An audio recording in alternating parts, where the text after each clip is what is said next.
so we'll go ahead and get started. If I could just have Ms. Taylor, if Ms. Taylor's on the line. Good morning, Chairman. Good morning. If you would please call the roll. Certainly. Chairman Vasquez. Present. Vice Chair Schaefer. Member Gaines. Present. Member Cohen. Present. Controller Yee. Here. Members, we do have a quorum, so the meeting is officially started. We will begin with the Pledge of Allegiance. If I can get you all to stand. I pledge allegiance to the flag of the United States of America and to the republic for which it stands, one nation, under God, indivisible, with liberty and justice for all.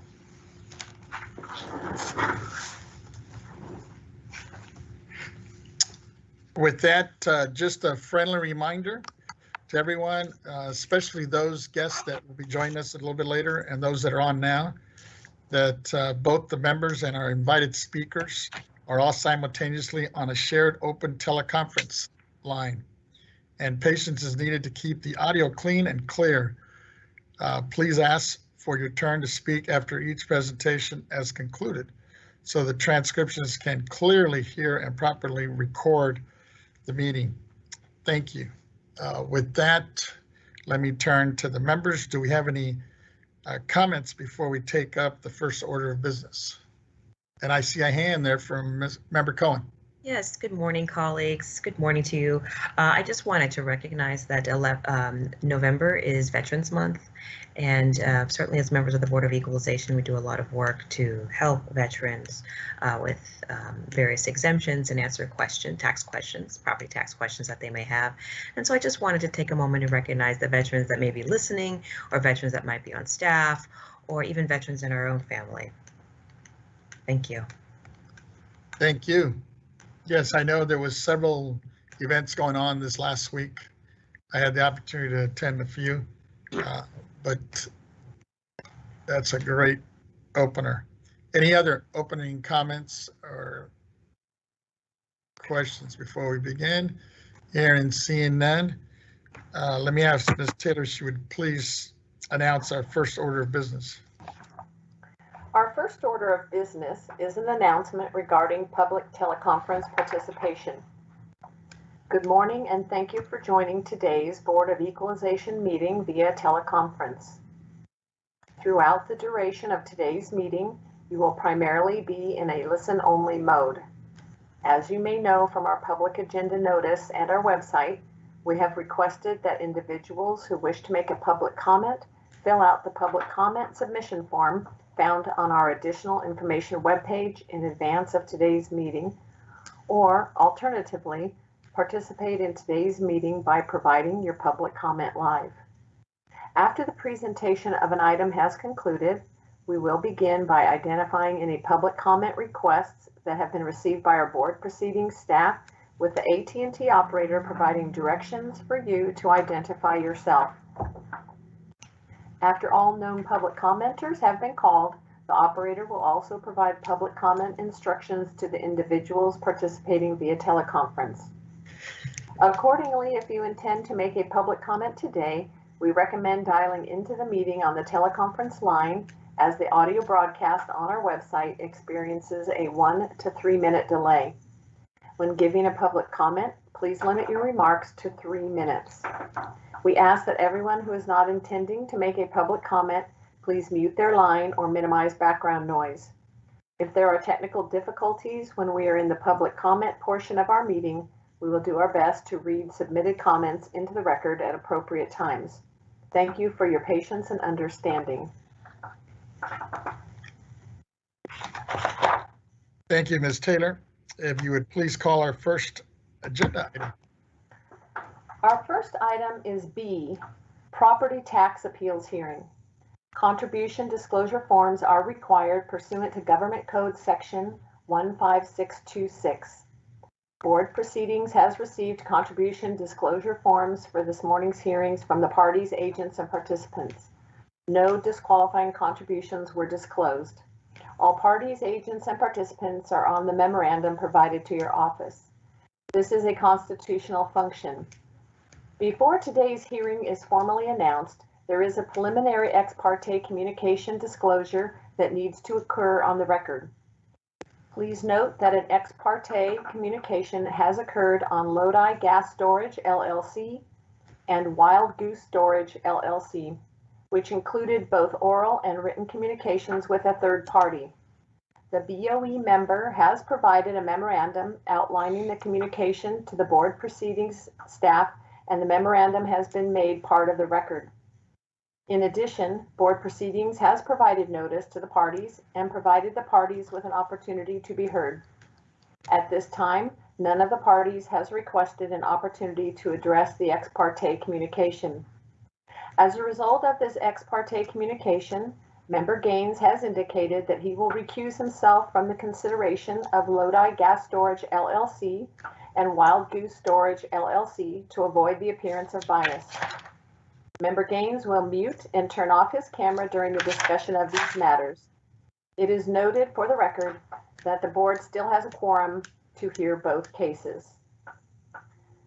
The first matter is B1, Property Tax Appeals Hearing, Petition for Reassessment of Unitary Value. Lodi Gas Storage LLC 0198 SAU 21-034. On November 10th, 2021, the petitioner waived their appearance on this matter. Member Gaines, would you please turn off your camera and mute? This matter will be presented by Ms. Banzon. Thank you. And just for the record, I know Vice Chair has joined us. Welcome, Vice Chair. And we do have a quorum without Member Gaines, so continue.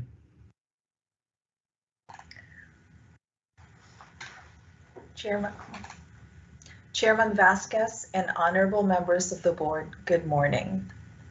My name is Jeanette Banzon, the appeals attorney for the State Board of Equalization assigned to this case. As the appeals attorney, I serve as a neutral fact finder in this case, and I have submitted a summary decision for your consideration of the Lodi Gas Storage LLC petition. This case was originally scheduled for oral hearing, but the petitioner waived their appearance in this matter late last week after voicing support for the State Assessed Property Division's second revised recommendation. Accordingly, petitioner has waived their appearance and has requested the board decide this petition on the basis of the written record. Here, petitioner is a natural gas storage facility who has raised three issues in their petition. 1, whether the economic obsolescence adjustment was appropriately calculated. 2, whether the income approach, the capitalized earnings ability value indicator, was appropriately calculated. And 3, whether the relative reliance placed on the cost and income approaches to value were appropriately calculated. Based on these three issues, petitioner's revised requested opinion of value was $33,200,000. At the appeals conference on October 13, 2021, the parties identified the need for supplemental data exchanges to further evaluate the merits of petitioner's contentions. Specifically, certain petitioner data was needed that had not been previously provided in the annual property statement filed with the board or other prior data exchanges. After significant review of the newly provided data, respondent found that certain supplemental data was reliable and that it supported a revised recommendation. The revised recommendation was relayed to the petitioner on the morning of Thursday, November 15, 2021. Later that same day, petitioner indicated they were in support of respondent's revised recommended value of $52,400,000, thereby waiving their appearance for today. This value recommendation reflects a partial grant of the petition as to each of the three issues and a total reduction of $18,300,000 from the petitioner's 2021 board adopted value earlier this year. While the petitioner has engaged with the petition process by providing supplemental data, pursuant to these various requests.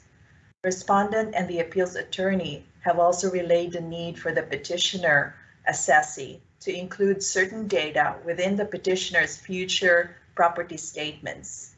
Inclusion of such data in their property statement filings will ensure SAPD is given the opportunity to review such data during the appraisal season. Each lien date requires SAPD to do a review of various data sources, including key assessee provided data, to render unitary value recommendations to the board. As the appeals attorney, I have reviewed the written record and supplemental data exchanges that have occurred in this case and provided my analysis of the record for the board's consideration. Based on the written record and reflected in greater detail within my summary decision, I am recommending that the board grant this petition in part by adopting the recommended value of $52,400,000. Both the State Assessed Properties Division and the petitioner have expressed support for this recommendation.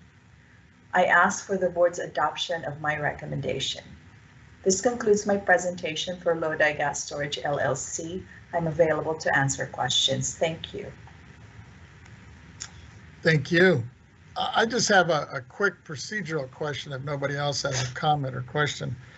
And that is, I understand that the petitioner's economic obsolescence calculation was about 79.70%, while the department's economic obsolescence calculation was about 73.82%.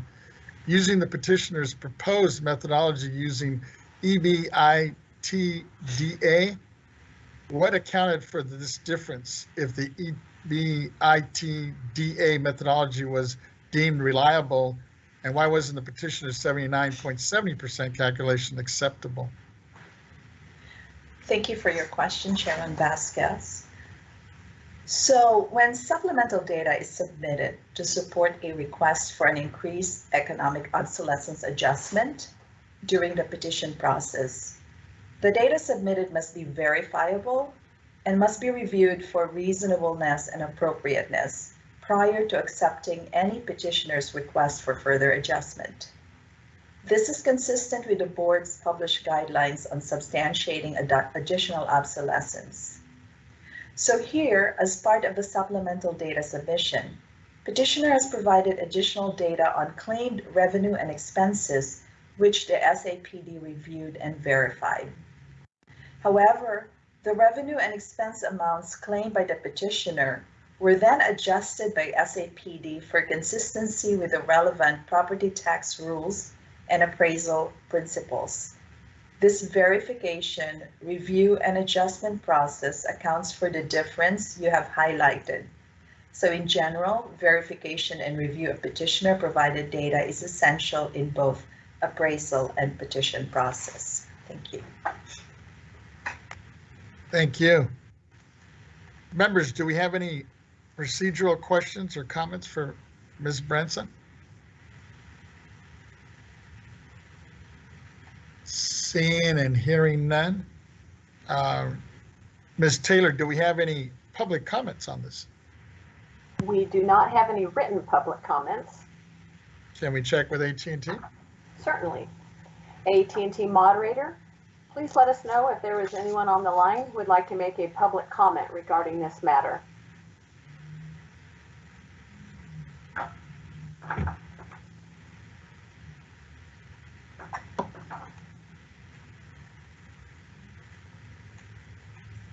AT&T moderator, can you please let us know if there is anyone on the line who would like to make a public comment regarding this matter?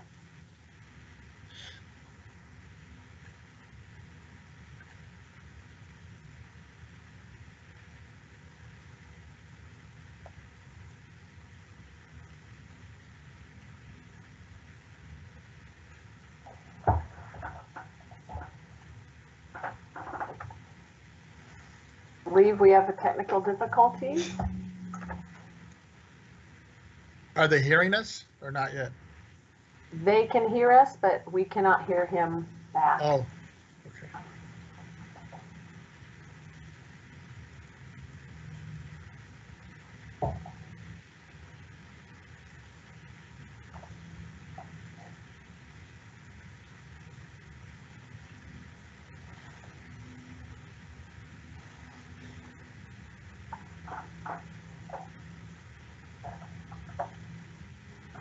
Are we able to communicate with him through other means?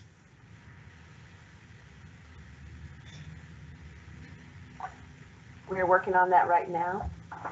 All right.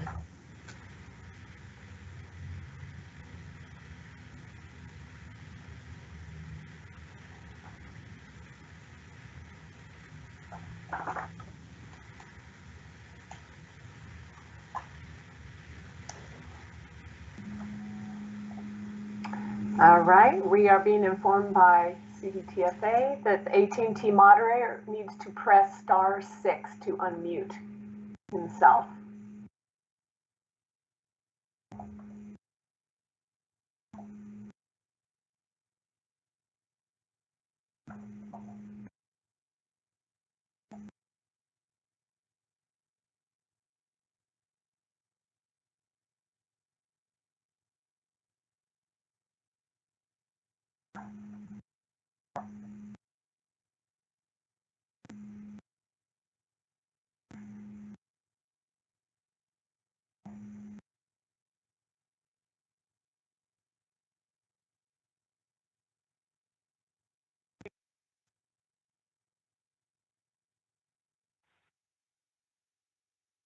And this is Ryan with AT&T. Check 1, 2. Can you hear me? We can hear you. All right. We did check for questions while that was going on, and we do not have anyone in queue at this time for public comment. Thank you. With that, members, if there's no other comments or questions, I'd like to entertain a motion to adopt the staff's recommendation for settling this appeal. So moved, Mr. Chairman. It's been moved by our controller. I will go ahead and second that.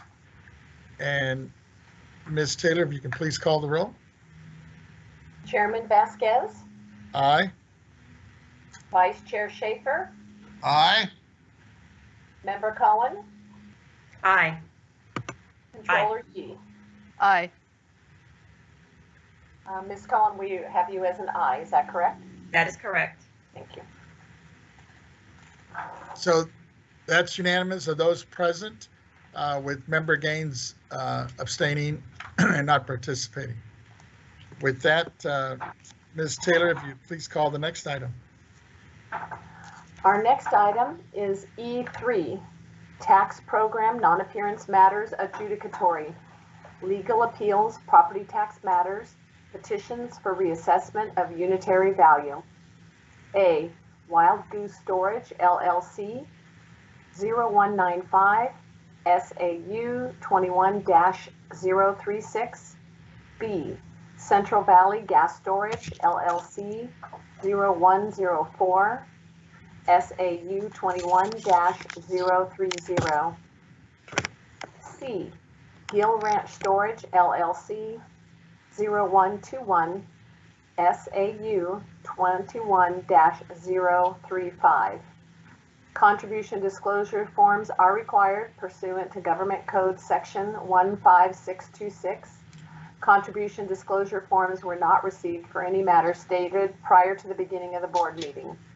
No disqualifying contributions were disclosed. All parties, agents, and participants are on the memorandum provided to your office.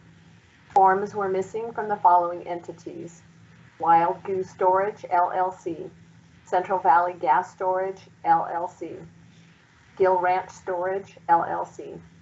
All parties have waived their appearances and have not waived confidentiality to the record.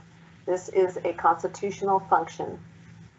The first case is Wild Goose Storage, LLC, 0195 SAU 21-036. This matter will be presented by Ms. Banzan.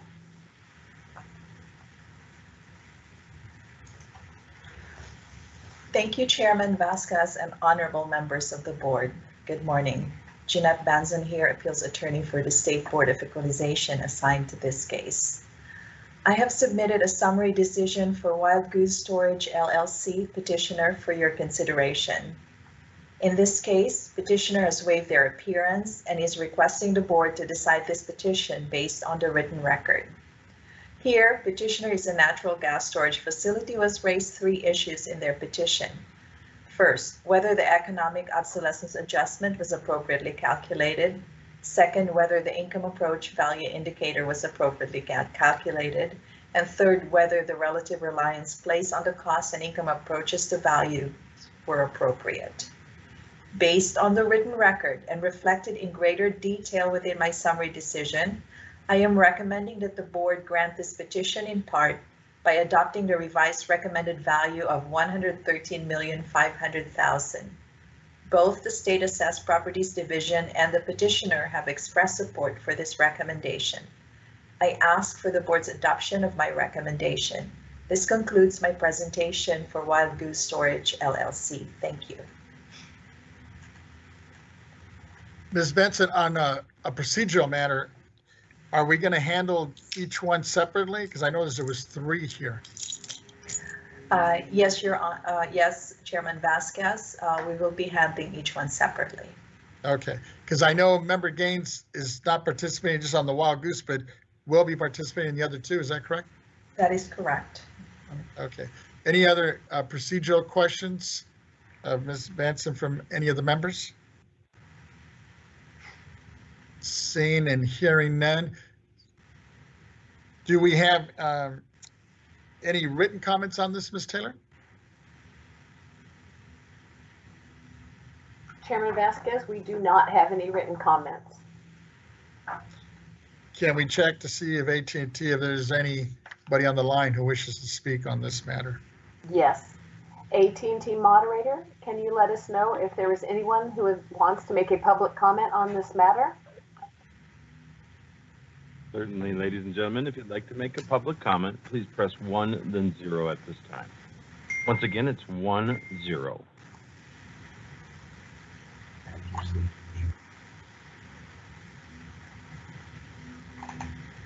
And allowing a few moments, we do not have anyone in queue.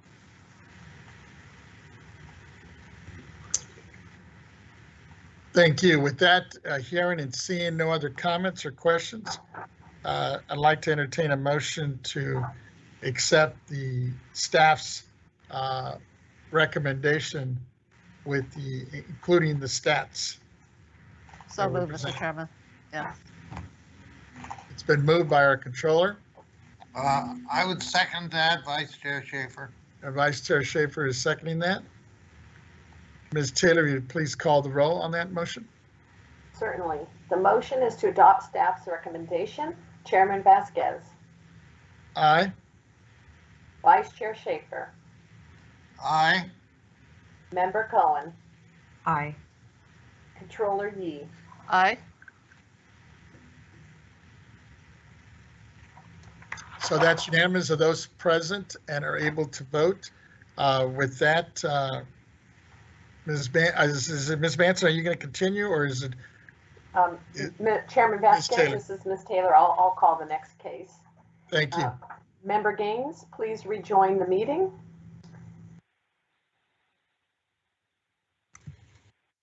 Thank you. The second case is Central Valley Gas Storage LLC 0104 SAU 21-030. This matter will be presented by Ms. Garrett. Thank you, Ms. Taylor. Good morning, Chairman Vasquez and honorable members of the board. My name is Sarah Garrett, the appeals attorney for the State Board of Equalization assigned to this case. I have submitted a summary decision for Central Valley Gas Storage LLC for your consideration. In this case, Central Valley Gas Storage LLC, the petitioner, has waived their appearance and is requesting the board decide this petition based on the written record. Petitioner has raised 2 primary issues within their petition. First, whether the economic obsolescence adjustment was appropriately calculated, and second, whether the appropriate reliance was placed on the cost and income value indicators. Based on the written record and reflected in greater detail within my summary decision, I recommend that the board grant this petition in part by adopting the revised recommended value of $26,900,000. Additionally, I would note that both the State Assessed Properties Division and petitioner have expressed support for this recommendation to resolve this petition. I ask for the board's adoption of my recommendation. Thank you. Thank you, Ms. Garrett. Members, do we have any comments or questions, procedural questions for Ms. Garrett? Seeing and hearing none, Ms. Taylor, do we have any written comments on this item? We do not have any written comments. Can we check with AT&T if anybody's on the line who wishes to speak on this? Certainly. AT&T moderator, can you let us know if there's anyone who would like to make a public comment on this matter? Okay, ladies and gentlemen, if you'd like to make a public comment, please press 1, then 0 at this time. 1, 0.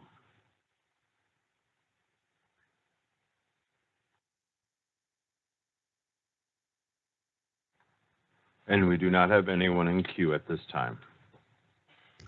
Thank you.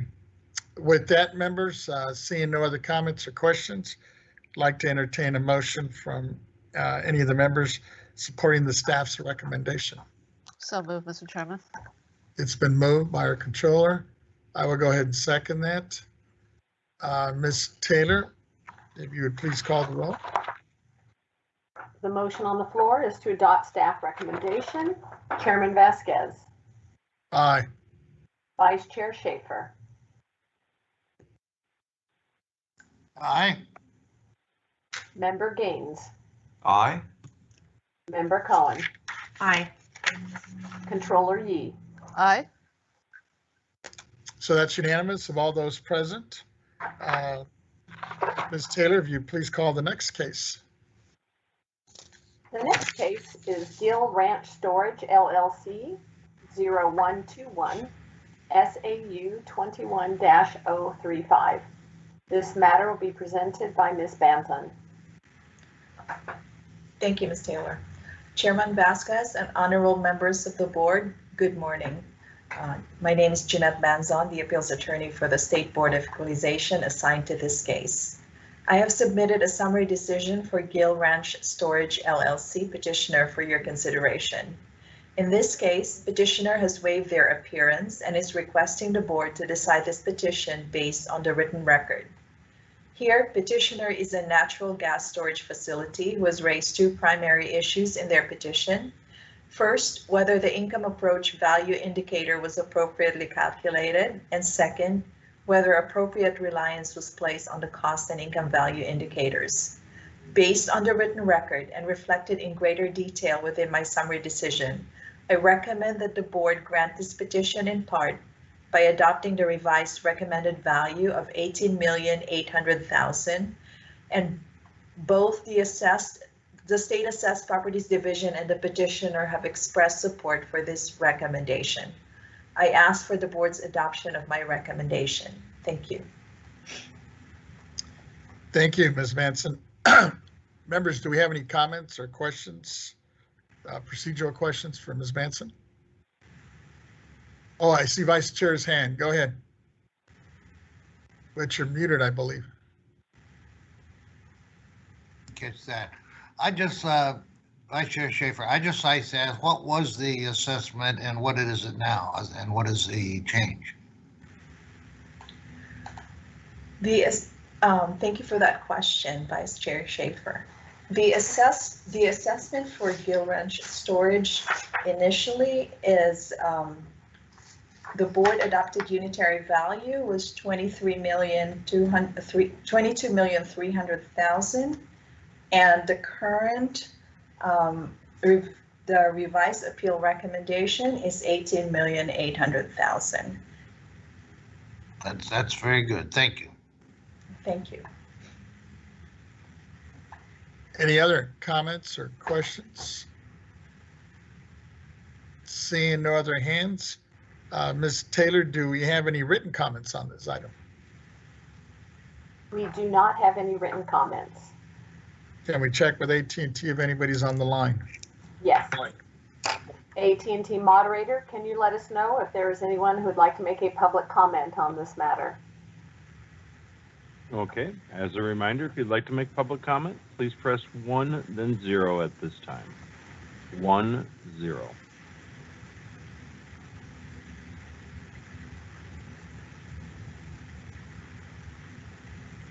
And we have no comments in queue. Thank you. With that, members, I'd like to entertain a motion to approve the staff's recommendation with the adjustment presented to us by Ms. Benson. So moved, Mr. Chairman. It's been moved. I will go ahead and second that. Ms. Taylor, if you'd please call the roll. The motion on the floor is to adopt staff recommendation. Chairman Vasquez, Aye. Vice Chair Schaefer, Aye. Member Gaines, Aye. Member Cohen, Aye. Controller Yee. Aye. So that's unanimous, all those present. Ms. Taylor, if you would please call the next item. Our next item is D2, Tax Program Non-Appearance Matters, Consent, Property Tax Matters. Petitions for reassessment of unitary value. A, Trans Bay Cable LLC 0119. B, Pacific Gas and Electric Company 0135. C, Crown Castle Fiber LLC 8169. Petition for reassessment and penalty abatement on unitary value. D, OPEX Communications 8076. Contribution disclosure forms are not required pursuant to Government Code 15626.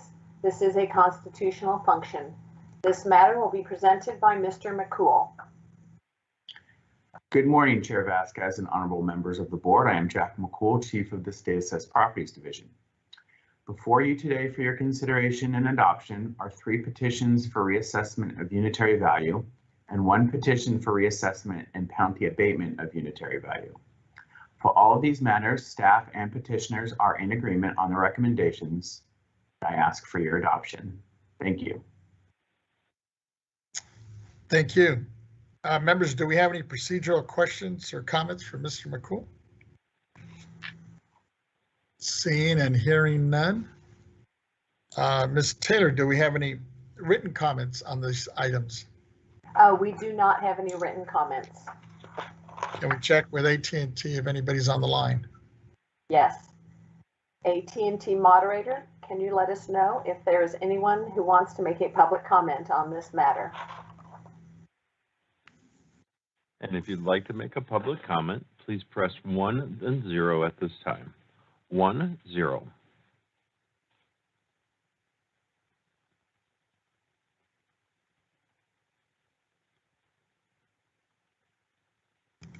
And we have no questions in queue or comments in queue at this time.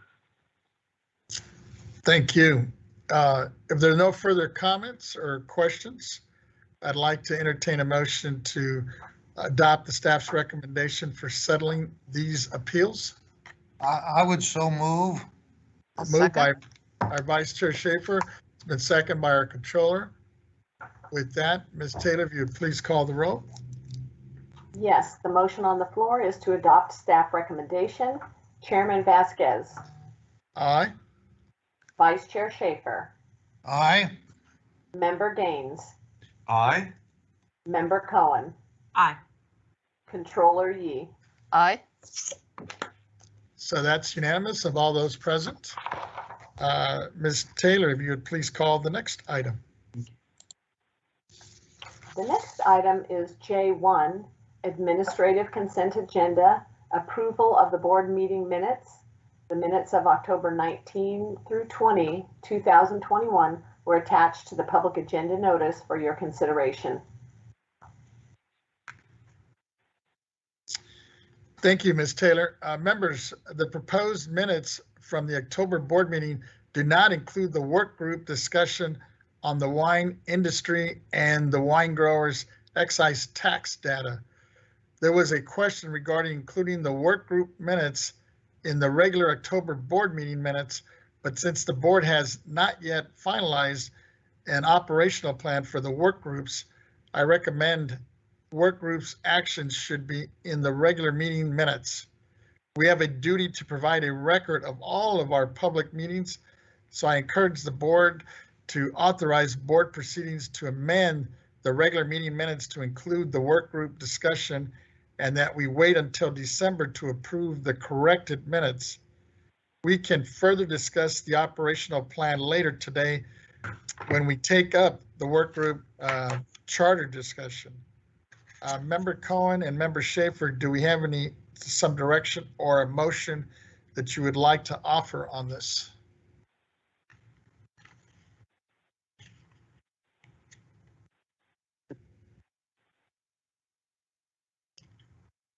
Member Cohen, go ahead. I was actually calling calling your attention to recognize Miss Yvette Stowers. Her hand was up. Oh, I'm sorry. Ms. Stowers, go ahead. Thank you, Member Cohen. I thought we had closed the board meeting prior to starting the work group meeting. So if we did, can we legally include those minutes if the meeting had already been adjourned? It's my understanding, well, here, I'm seeing our attorney pop up on the screen here. Mr. Nanjo. Yes, thank you, Chairman Vasquez. Thank you, Deputy Controller Stowers. As I reviewed the last meeting video, we did adjourn the meeting, so it would not be appropriate for the wine group meeting or minutes to be part of the board meeting minutes because there was an adjournment. So they will have to be separate. Now, that being said, they could be appended to the back of him. There are a number of different ways that the board may choose to handle them, but they should not be part of the meeting minutes per se. Member Cohen, I'm sorry. I wasn't sure if that was a question. Member Cohen, go ahead. Yes, thank you, Mr. Chair. Thank you, Mr. Nanjo. I was just flagging because it's almost easier to wave your hand than to find the raise your hand key function. So I actually perhaps have a proposal that will be a temporary remedy. I'd like to make a motion that we move that this item be continued until we reconvene on Thursday, November 18th, 2021, so that the board meeting minutes can be revised to include language prepared by board proceedings that reflects the actions taken by the board work group on the wine industry and wine growers excess tax data that took place on October 20th of 2021. So again, just to restate, I'm just making a motion that we continue until Thursday so that the board meeting minutes can be revised to include the language prepared by board proceedings. I would second that. Thank you. I believe that's okay. I'm not seeing any hands or comments from our legal department. Well, since the motion has already been made and seconded, I do want to pivot to the chief counsel to address this discrepancy. Maybe, I don't know, we'll look to you, Executive Director Fleming, first, and then we can hear from your counsel. Thank you, members. Just getting a couple of screens set up here. Thank you, Chief Counsel. I'm going to ask for some flexibility here. So, since we had a situation where we are introducing since we're introducing and have not yet fully adopted the board work group structure, I think part of the discussion is whether or not all aspects of that work group structure are in place or not.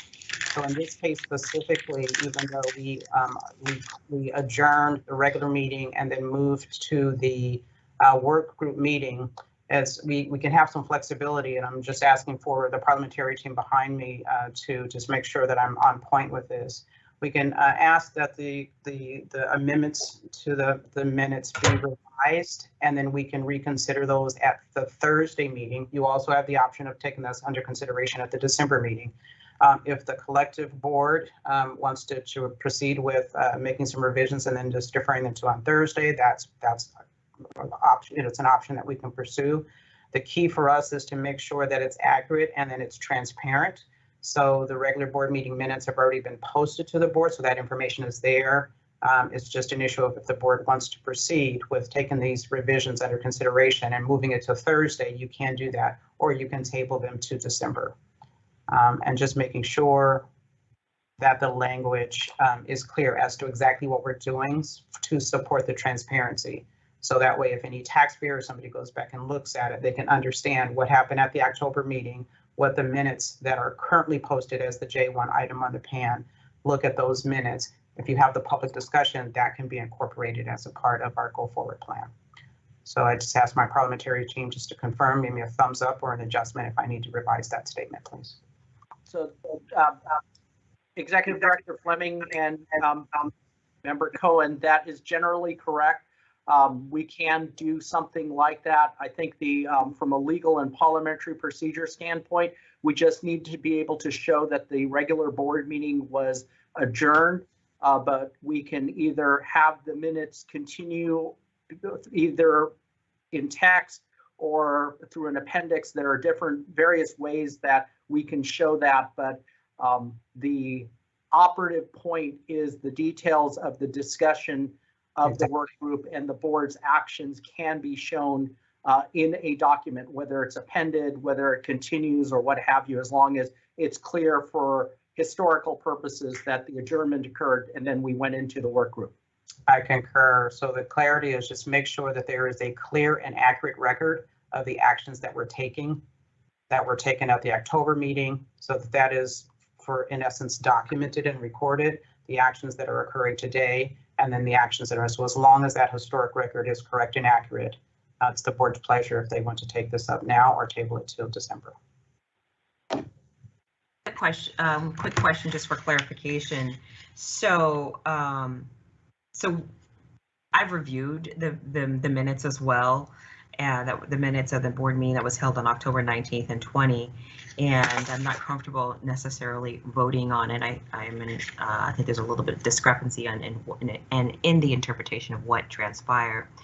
I have suggested language that I'd like to be considered to be, well, let me back up first. First of all, there's an open motion just to continue to Thursday.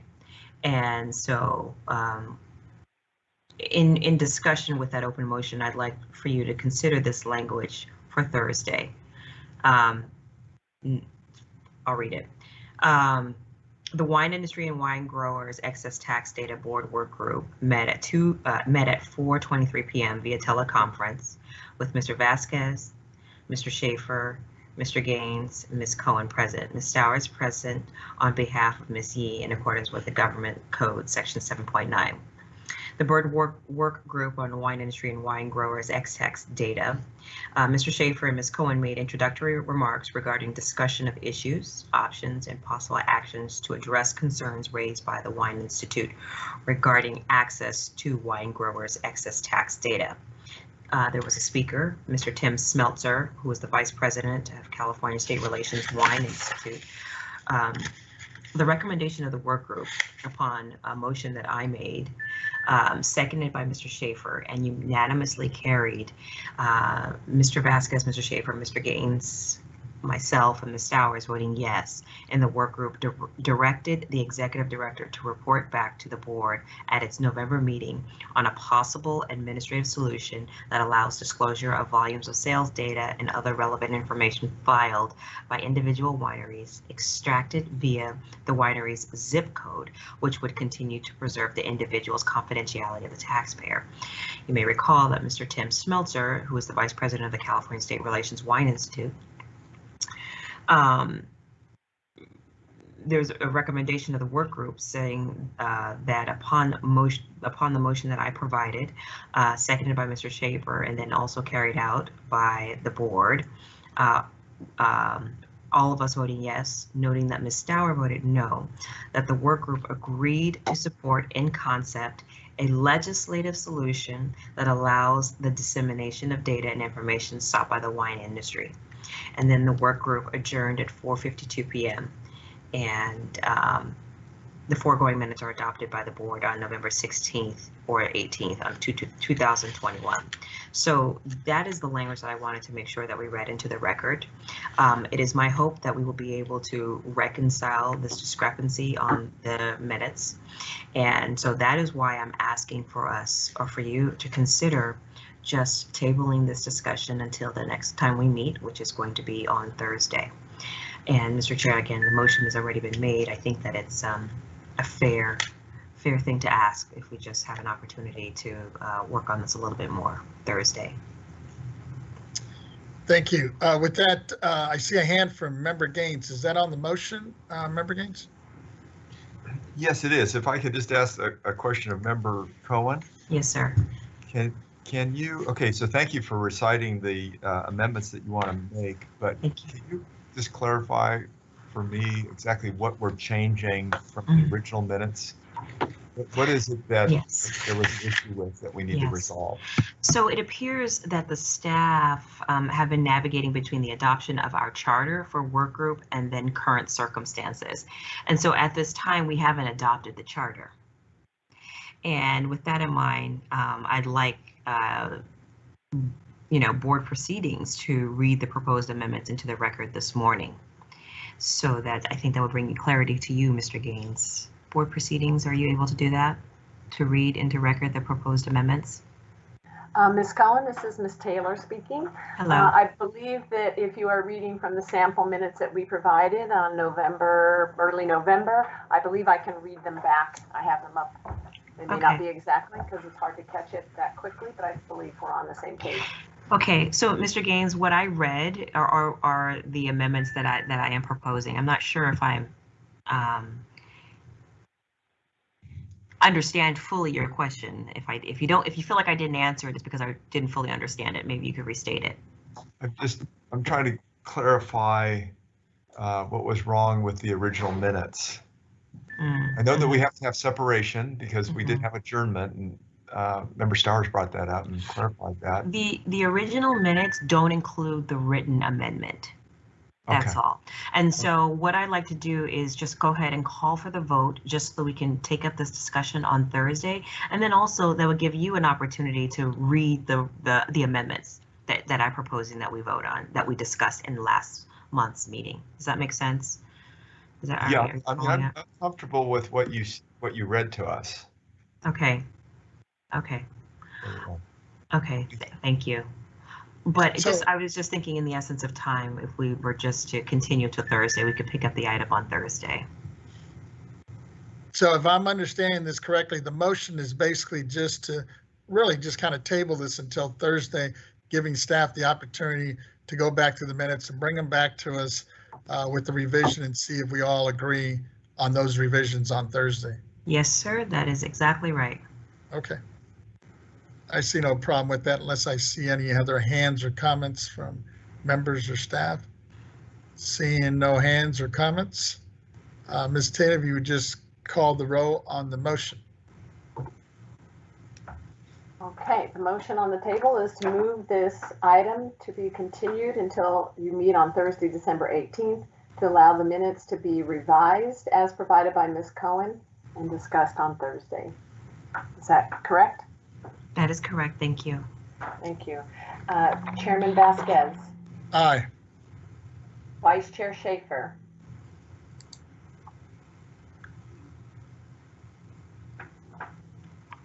Vice Chair Schaefer. Member Gaines. Aye. Member Cohen. Aye. Deputy Controller Stowers. Question before I vote yes. Do you have to take public comments before we finalize this vote? Yes, we do. Yes, you do.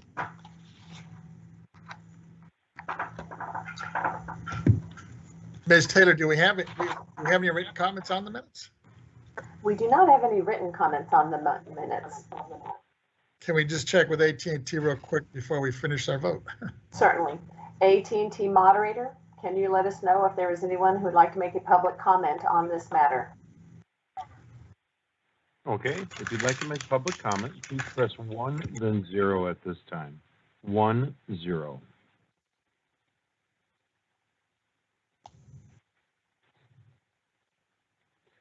And we have no one in queue for public comment.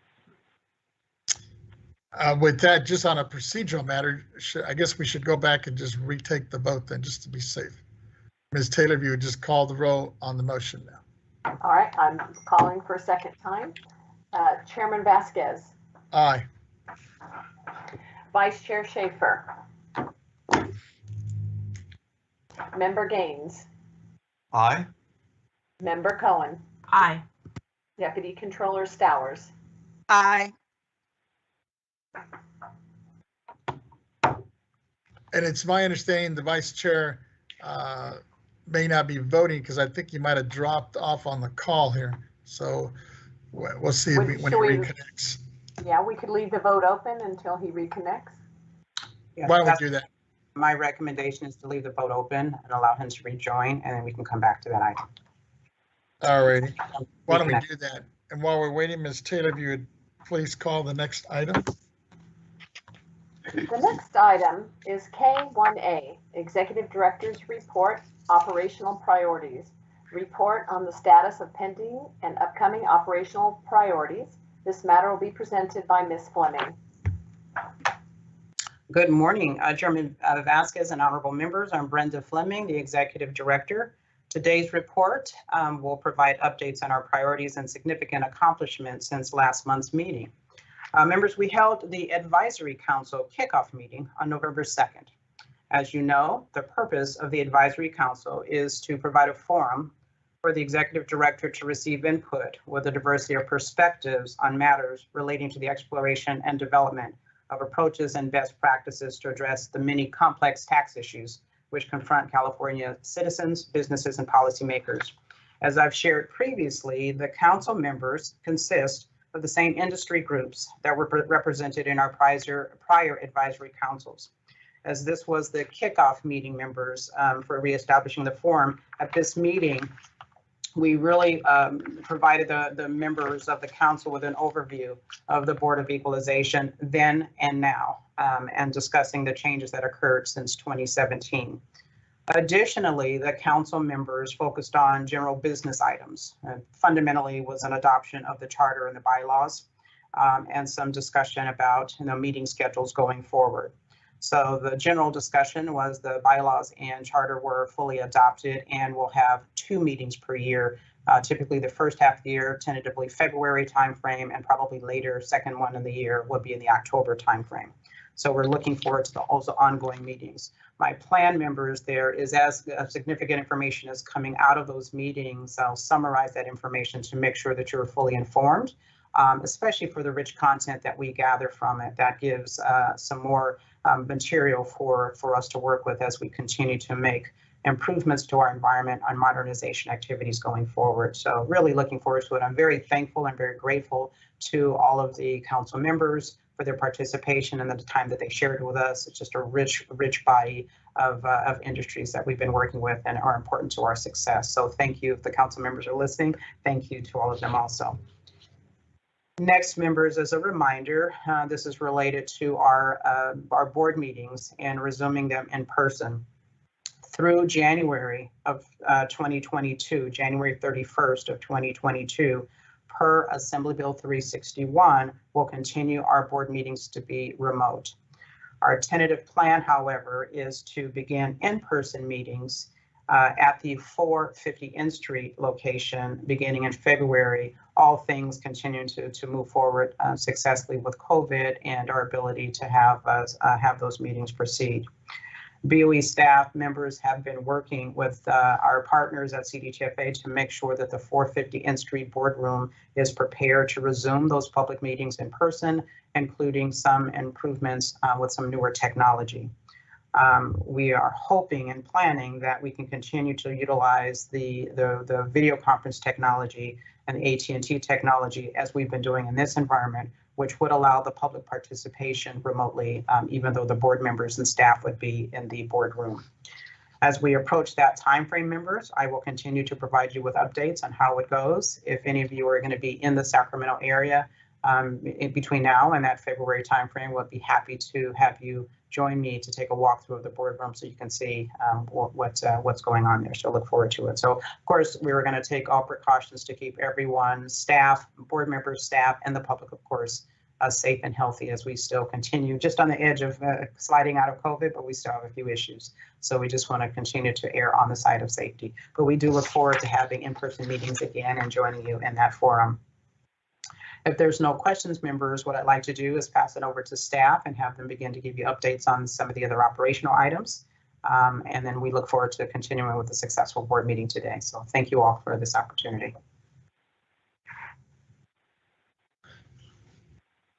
Thank you. Do we have any comments or questions for Ms. Fleming? Seeing none. I see thumbs up. Okay, I guess we're good. Ms. Taylor, do we have any public or written comments on this? We do not have any public comments. Can we check with AT&T real quick? Yes. AT&T moderator, can you let us know if there is anyone who wants to make a public comment on this matter? Okay, ladies and gentlemen, if you'd like to make a public comment, please press 1, then 0 at this time. 1, 0.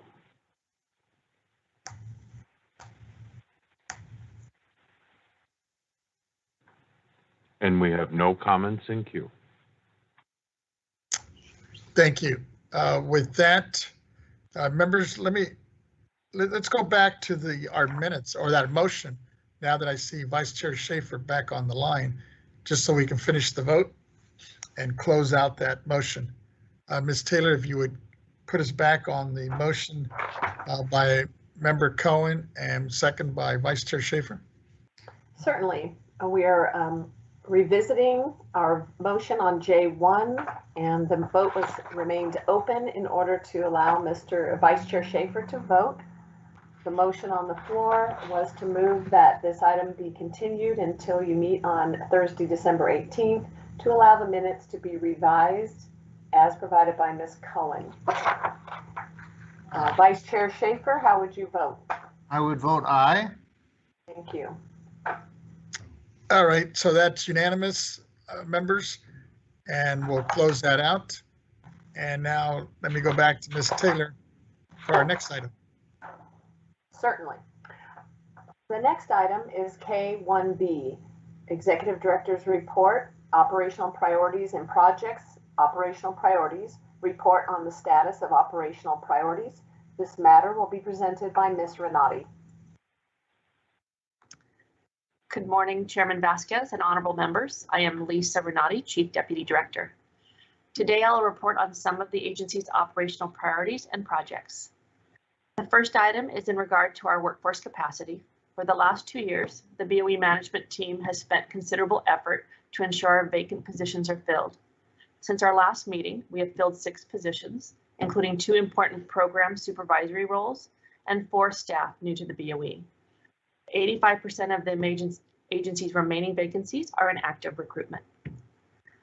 The next item is an update on our process improvement project. Currently, managers are performing process reviews on key operational processes to identify areas and opportunities for improvement. This work aligns with our strategic goals to modernize our property tax system. The project is going well and staff are identifying priority projects. And the last item is a report on the status of our Proposition 19 implementation project. I am happy to report there are no issues or concerns to report. A highlight for this month is that Regulation 462.520 was approved by the Office of Administrative Law, also known as OAL, and will be effective January 1st, 2022. The remaining rule change, Regulation 462.540 regarding base year transfers, was withdrawn from OAL for small technical changes. We will quickly make the changes, bring the item back to the board next month for your approval, and then we will resubmit to OAL. We are optimistic this process will be quickly completed so that the regulation will also have an effective date of January 1st, 2022. Members, this concludes this portion of my presentation. I am available to answer any questions you may have. Thank you, Ms. Renati. Members, do we have, I see a hand from Member Gaines. Yes, I want to thank Ms. Renati for that report, and I'm very encouraged on the filling of positions, that 6 new positions filled, 4 from the outside and 2 in-house. I'm just curious about on the new hires. Can you give us examples of where some of these folks are coming from? Oh, I'm sorry. Thank you for the question, but I'm sorry I don't have that answer. From the best of my recollection, they're not coming from other state agencies. They're coming from an assessor's office and other experienced personnel. Yes, okay, that's great. And in terms of our vacancy rate, that's come down dramatically. And am I correct in saying that our vacancy rate is at or below the state average for state agencies? I would say we are a little above, but we're very close. Okay. So I'm not ready to say that we're at the rate because we have a little ways to go, but we're very close. Yeah, I know you're working on a number of additional positions and going through interviewing. So thank you so much. I appreciate it. Thank you for your questions. Thank you. Any other comments or questions? Below the state average for state Seeing agencies? none and hearing none. Ms. Taylor, do we I have would say any we written are comments? a little above, but we're very close. We do not have any Okay. written comments. I'm not ready to say that we're at the rate. Can we check with we have AT&T if a anybody's little on the ways to line? go, but we're very close. AT&T Yeah, I know moderator, you're working on a can you number let us know if of there's anyone who additional would like to make a positions public and going through comment on interviewing. this So matter? thank you. Okay, ladies and gentlemen, if you'd like to make a public comment, please press 1, then 0. 1, 0.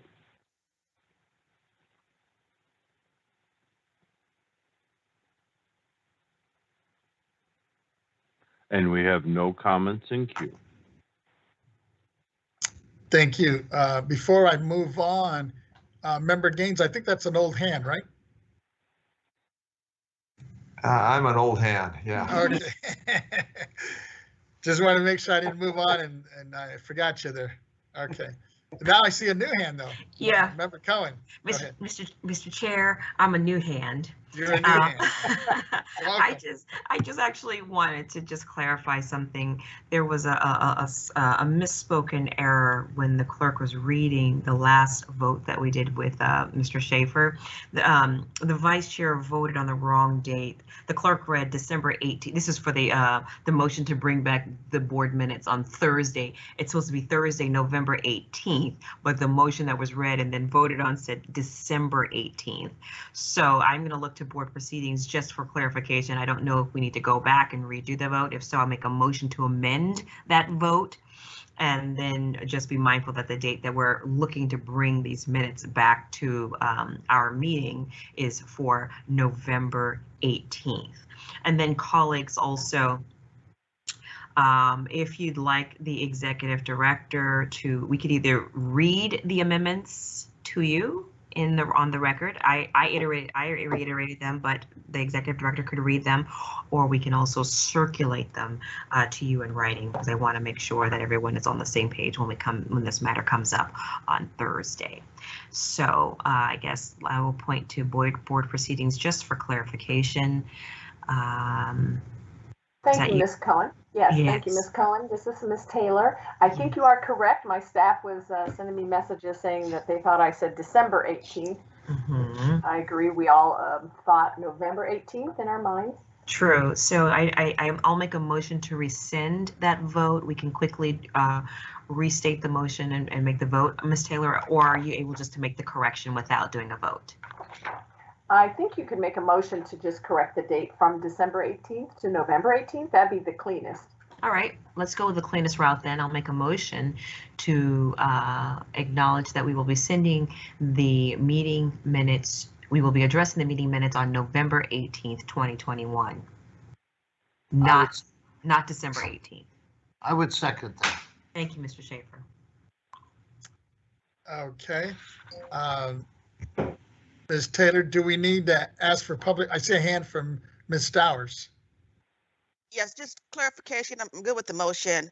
So you gave us a couple of options, Ms. Cohen, to either circulate the amendments or read it into the record again. I would like to express my desire for them to be circulated so I can touch and feel them. And then my other part of that is, are we going to, although the board has not voted on the minutes yet, are we going to attach them to our pan so that the public can see them? Yes. Like we have. Okay. Yes, we will, without a doubt. Yes. We always do that in transparency. Okay, so again, a motion has been made. It's been seconded by Mr. Schaefer. I think we're ready for the vote, Mr. Chair. Yeah, I just wanted to check, now that we're doing this whole procedural thing, do we need to ask for public comment on it? Yes, we do. Okay, let's do that just to be safe. All right, AT&T moderator, can you let us know if there is anyone who would like to make a public comment on this matter? And ladies and gentlemen, if you'd like to make a comment, please press 1, then 0 at this time. 1, 0.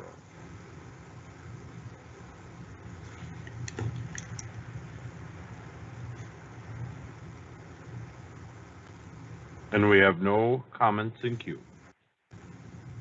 Okay, now I think we're ready for a vote. Ms. Taylor, if you'd please call the roll on the motion. Chairman Vasquez, Aye. Vice Chair Schaefer, Aye. Member Gaines, Aye. Member Cohen, Aye. Deputy Controller Stowers. Aye. So that's unanimous, those present. And with that, Ms. Taylor, if you would call our next item. Certainly. The next item is K3A, Property Tax Deputy Director's Report, Operational Updates, Community Land Trust Property Guidance. Presentation of issue paper 21-003 on a proposed letter to assessors, LTA, for assessment and exemption of community land trust housing for board consideration. This matter will be presented by Mr. Young. Thank you, Ms. Taylor. Thank you for that introduction. Good morning, Chair Vasquez and honorable members of the board. My name is David Young, and I'm the Deputy Director of the Property Tax Department. Today, I bring before you the guidance on the assessment of community land trust property by issue paper 21-003 and ask for the board's consideration and action. As you will recall, this guidance is a long-term project that started in 2017 and involves the assessment, valuation, and exemption of property owned by a community land trust. Staff worked with stakeholders, including community land trust organizations, their representatives, county assessors, county councils, and other stakeholders. The guidance has been through many revisions and iterations and necessitated legislative changes to achieve the community land trust's desired treatment for property tax purposes. In summary, the guidance provides for three main things. Number one, when assessing property owned by a community land trust, the assessor must consider the restrictions placed upon that property. Two, there is a rebuttable presumption that the sales price includes the improvements and land. And three, the property is eligible for the welfare exemption for a limited period of time during the period it is held for development. Clear guidance from the board on the assessment of CLT property is needed to promote uniform treatment. The attached proposed LTA is the result of a lengthy discussion amongst interested parties who ultimately reach consensus on the proposed language. Thus, staff recommends that the board authorizes publication of the attached proposed LTA. I'm available for any questions you may have on this issue. Thank you, Mr. Young. I just have a quick one. I'm seeing no other hands or comments right now. First of all, Mr. Young and your staff, I just want to thank you all and the interested parties, assessors and community land trusts, the CLT, property owners who worked very hard on this for many, many years. You all deserve high praise for developing the needed legislation and then refining the specific guidance necessary for everyone to follow as these projects move forward. I have a couple of questions just so I am clear about the key problems and solutions. First, if the CLT owns the land as a nonprofit, why can't they qualify for the exemption in every situation as long as they sell or lease the home to a low-income family? Sure, if I may address that, sir. The welfare exemption is provided in Revenue Taxation Code 214, and that code contemplates property used for rental housing. So if you sell the unit, it's owned housing. It doesn't fit within the scope of the existing 214, the provision of the Revenue Taxation Code that allows for that exemption. So if it's developed for rental housing, an apartment or anything like that, then it would fit. But in this one particular scheme, it's contemplated that they actually sell the property, the improvements to a qualified buyer. So that's why it would not fit. Once it's sold, it's no longer rental housing. My second question, and I see a hand from Ms. Dowers, Yes. is then who gets the benefit of the equity in the property or the home or land, I guess, in this situation? For the improvements, the model that the CLT uses, Community Land Trust uses, is that it's shared. It's shared amongst the Community Land Trust and the homeowner. And there are different provisions as to what percentage each one will receive. So that's a contractual thing, and it's provided for them in their purchase agreement. And the land ownership itself basically stays with the land trust. That is one of their models. One of the tenets of their model of development is that they keep the land under their own ownership so they can basically preserve the low-income housing stock through time. So it's kind of like a deed restriction protection for them. Okay. It is. Thank you. Ms. Stowers, go ahead. Thank you, Chair Vasquez. I just want to say, job well done. You guys started this project, I believe, mid-2017, and realizing that there was a lot of gaps in the legislation and what the stakeholders were looking for. I just want to commend you and your team for sticking it out and being dedicated for getting it done. And now we have something I believe that all parties can work with. Thank you. Thank you. Thank you, Deputy Controller Stowers. Thank you. Members, do we have any other questions or comments for Mr. Young? Seeing none. Ms. Taylor, do we have any written comments on this item? Or any of the assessors that might want to comment on this? At this time, we do not have any written comments. Can we check with AT&T if any assessors might be on the line? Certainly. AT&T moderator, can you let us know if there are any assessors or clerks who would like to comment on this matter?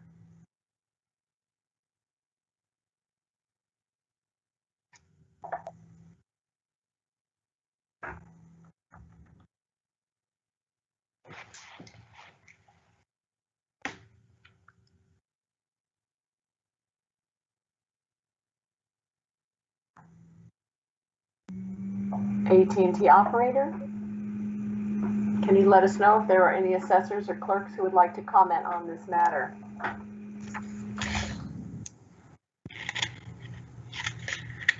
Mr. Chair, I just want to let you know I have questions. I mean, I have some small comments. Okay, there are people queuing up at this time. There'll be a moment.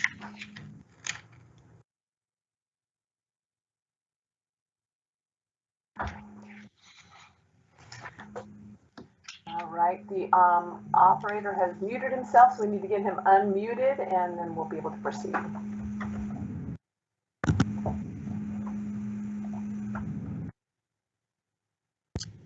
While we're waiting, let me have Member Cohen. I know she has a question. And Ms. Stowers, I see a hand, but I think that's an old hand, right?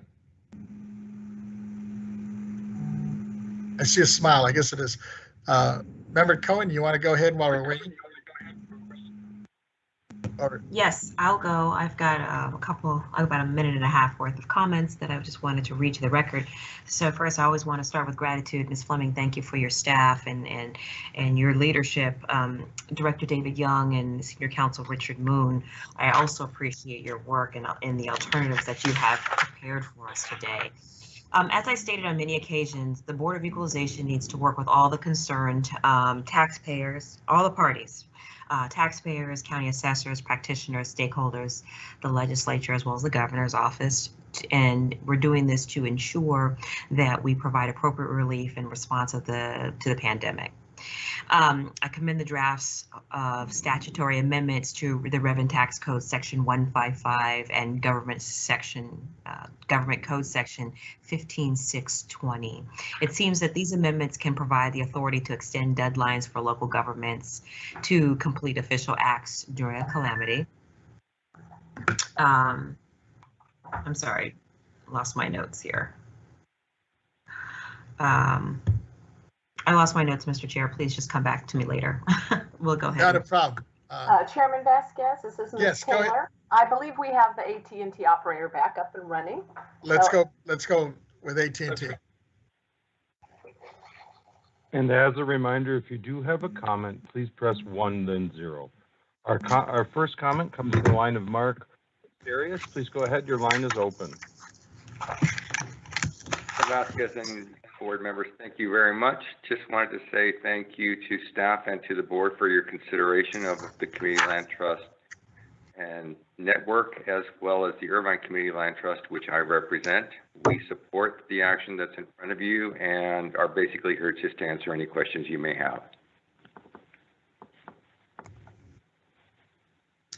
Thank you. Thank you for your comments and thank you for chiming in. Do we have any others? Ms. Taylor? We have no further on the phone lines.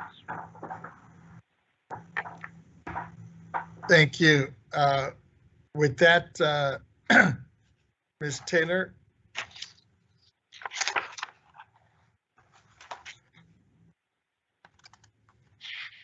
actually, I just wanted to make one last little comment on this item. Remember, since the issue paper presents us with a proposed LTA that all parties have agreed upon, I move that we approve the staff's recommended language in attachment A of the LTA on the assessment and exemption of community land trust housing. Second. And it's been seconded by Ms. Stowers. And I see a hand from Member Cohen. Is that an old hand, Member Cohen? Yeah, I think so. Okay. Seeing no other hands or comments. You can call the roll. Ms. Taylor, if you can call the roll. Certainly. The motion on the floor is a motion to approve staff's recommended language in attachment A for the LTA on the assessment and exemption of community land trust housing. Chairman Vasquez. Aye. Vice Chair Schaefer. Aye. Member Gaines. Aye. Member Cohen. Aye. Deputy Controller Stour. Aye. So that's unanimous of all those present. Thank you with that. And Ms. Taylor, if you would please call the next item. Yes. The next item is K3B, Property Tax Deputy Director's Report, Operational Updates, Report on the status of pending and upcoming projects, activities, and departmental issues. This item will be presented by Mr. Young. Thank you again, Ms. Taylor, and good afternoon again, Chair Vasquez, honorable members of the board. This is David Young, Deputy Director of the Property Tax Department. I will make some brief comments on the operational updates for the Property Tax Department, and then turn it over to Ms. Lumsden and Mr. Jack McCool, Chief of the County Assessed Properties Division and the State Assessed Property Division, to give you extra details on each division's operations. So as a whole, the Property Tax Department actually is doing very well this month. Our work, as mentioned by Ms. Renati earlier, continues on our process improvement project. Staff is looking over and reviewing many of our processes in which we follow for our work. In the County Assessed Properties Division, much work continues on the implementation of Prop 19 and SB 539.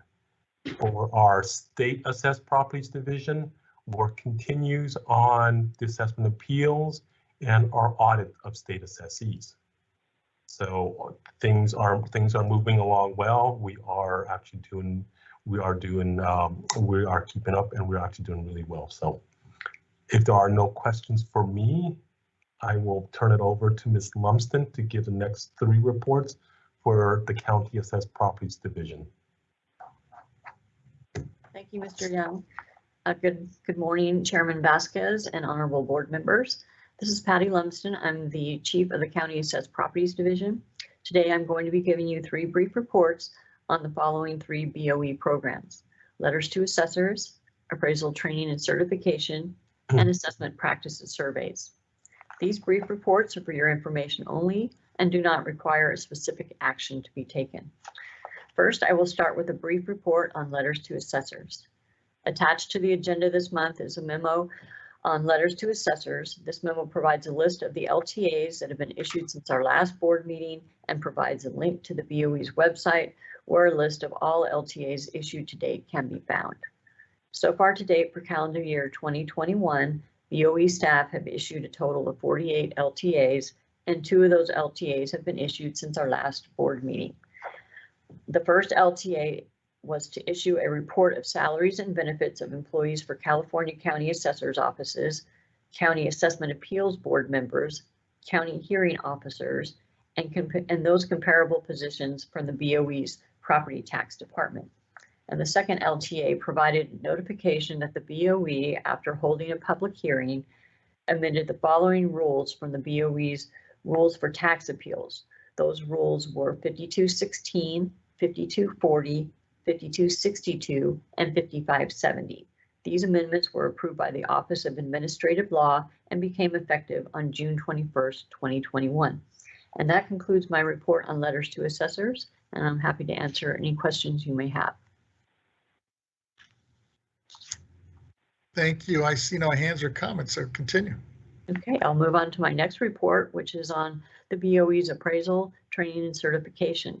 Since our last meeting, we have taught 3 more virtual classes of our most requested courses, and today during calendar year 2021, we have taught a total of 16 virtual classes and trained a total of 524 students. And that concludes my report on training and certification, and I'm happy to answer any questions you may have. I see a hand from Member Gaines. Go ahead, Member Gaines. Yes, thank you, Chair Vasquez. I just wanted to thank Ms. Lumsden for all of her efforts in the training program. I'm really encouraged by our ability to teach classes and look at new technologies and options. Some of this brought forward, I think, as a result of the pandemic, but you know, any technology that we can use to make sure that employees at county assessors getting proper training is really encouraging. So I want to thank you for your efforts. That number, I think you said it was over 500 people that attended classes. So that's very encouraging to hear. And I know that you're interacting with our county assessors on a regular basis too on how to provide even more services, more classes. Yes, thank you for those comments, Member Gaines, and you are correct. It is 524 students to date, and we still have a few more that we're adding to that number. And our training and certification staff has been working really hard behind the scenes, and we've been working really closely with the county assessors and their staff in constantly improving these virtual trainings. So I really appreciate those comments. Thank you. Yeah, thank you. There are no other questions. I'll move on to my last and final report. Just one quick one, Ms. Simpson. You know, along those same lines, it sounds like kind of like maybe the silver lining here in COVID, with COVID, that you're actually probably getting more participation, almost like our BOE meetings. You know, especially when we've had these hearings. Sometimes we get 300, 400, 500 people on the line. When we have these things in person, we get maybe 10 people showing up to the meeting. Is that what you're experiencing as well in these classes? Well, what we have been able to do, and we haven't been able to extend the amount of students in the class. We've managed to expand it out to between 35 to 40 students. But anything we found above that is kind of takes away from the training for the students. So we want to make sure that we still have that, even though it's not one-on-one, but it still is a more personal ability to assist the students in these more difficult classes. So we've had to keep the number still at 35 to 40, but what we have been able to do is offer more classes on a regular basis. We've been offering 2 to 3 classes a month, which is a lot. So that has really helped us expand this, quite a bit from what we were able to do before. So that's really what it has allowed. And we definitely are still looking at, our in-person classes because they are valuable, and some of the more difficult classes are, needed to be probably taught in person. This is just during COVID that we've been able to continue teaching under these circumstances. So as once we are more able to go and meet in person, we will be doing some of those training classes in person again, and we will probably still keep some of them in a virtual format, just in order to be able to reach out to more assessors and their staff, because it kind of works a little bit for everyone to have these virtual classes as well as the in-person classes. Thank you. I see a hand from Member Cohen. Thank you very much. Ms. Lumsden, what are the costs or the cost savings associated with these trainings? Yes, well, I don't have those exact numbers for you, but the classes are free. So there's no cost to the assessor's staff to attend them or our own staff to attend them. But that has always been the case. But what it does save is traveling expenses for both our instructors and then also for assessors and their staff who have to travel to go to these classes when we do have them in person. So while we can't go to all 58 counties to have these classes, so we will typically in the past when we would have an in-person class, we would try to stage them so that they would be in an area that would multiple counties would be able to attend that area, but it still would possibly require some traveling. And the classes are a week long, so that would require them to stay in a hotel. So all those expenses in this format have been eliminated. So that is. So hold on. So my question is if those expenses have been eliminated, who bears the burden of those costs? The assessors that are receiving the training, obviously they're paying for their room, maybe a per diem, gas, all that kind of stuff. So I know that there's a cost to the assessors. Is there a cost to the Board of Equalization in terms of like material, printouts, or are you just sending a link? I don't know if you're mailing, we get packets for our board meetings. Do you do that same for the attendees in these courses?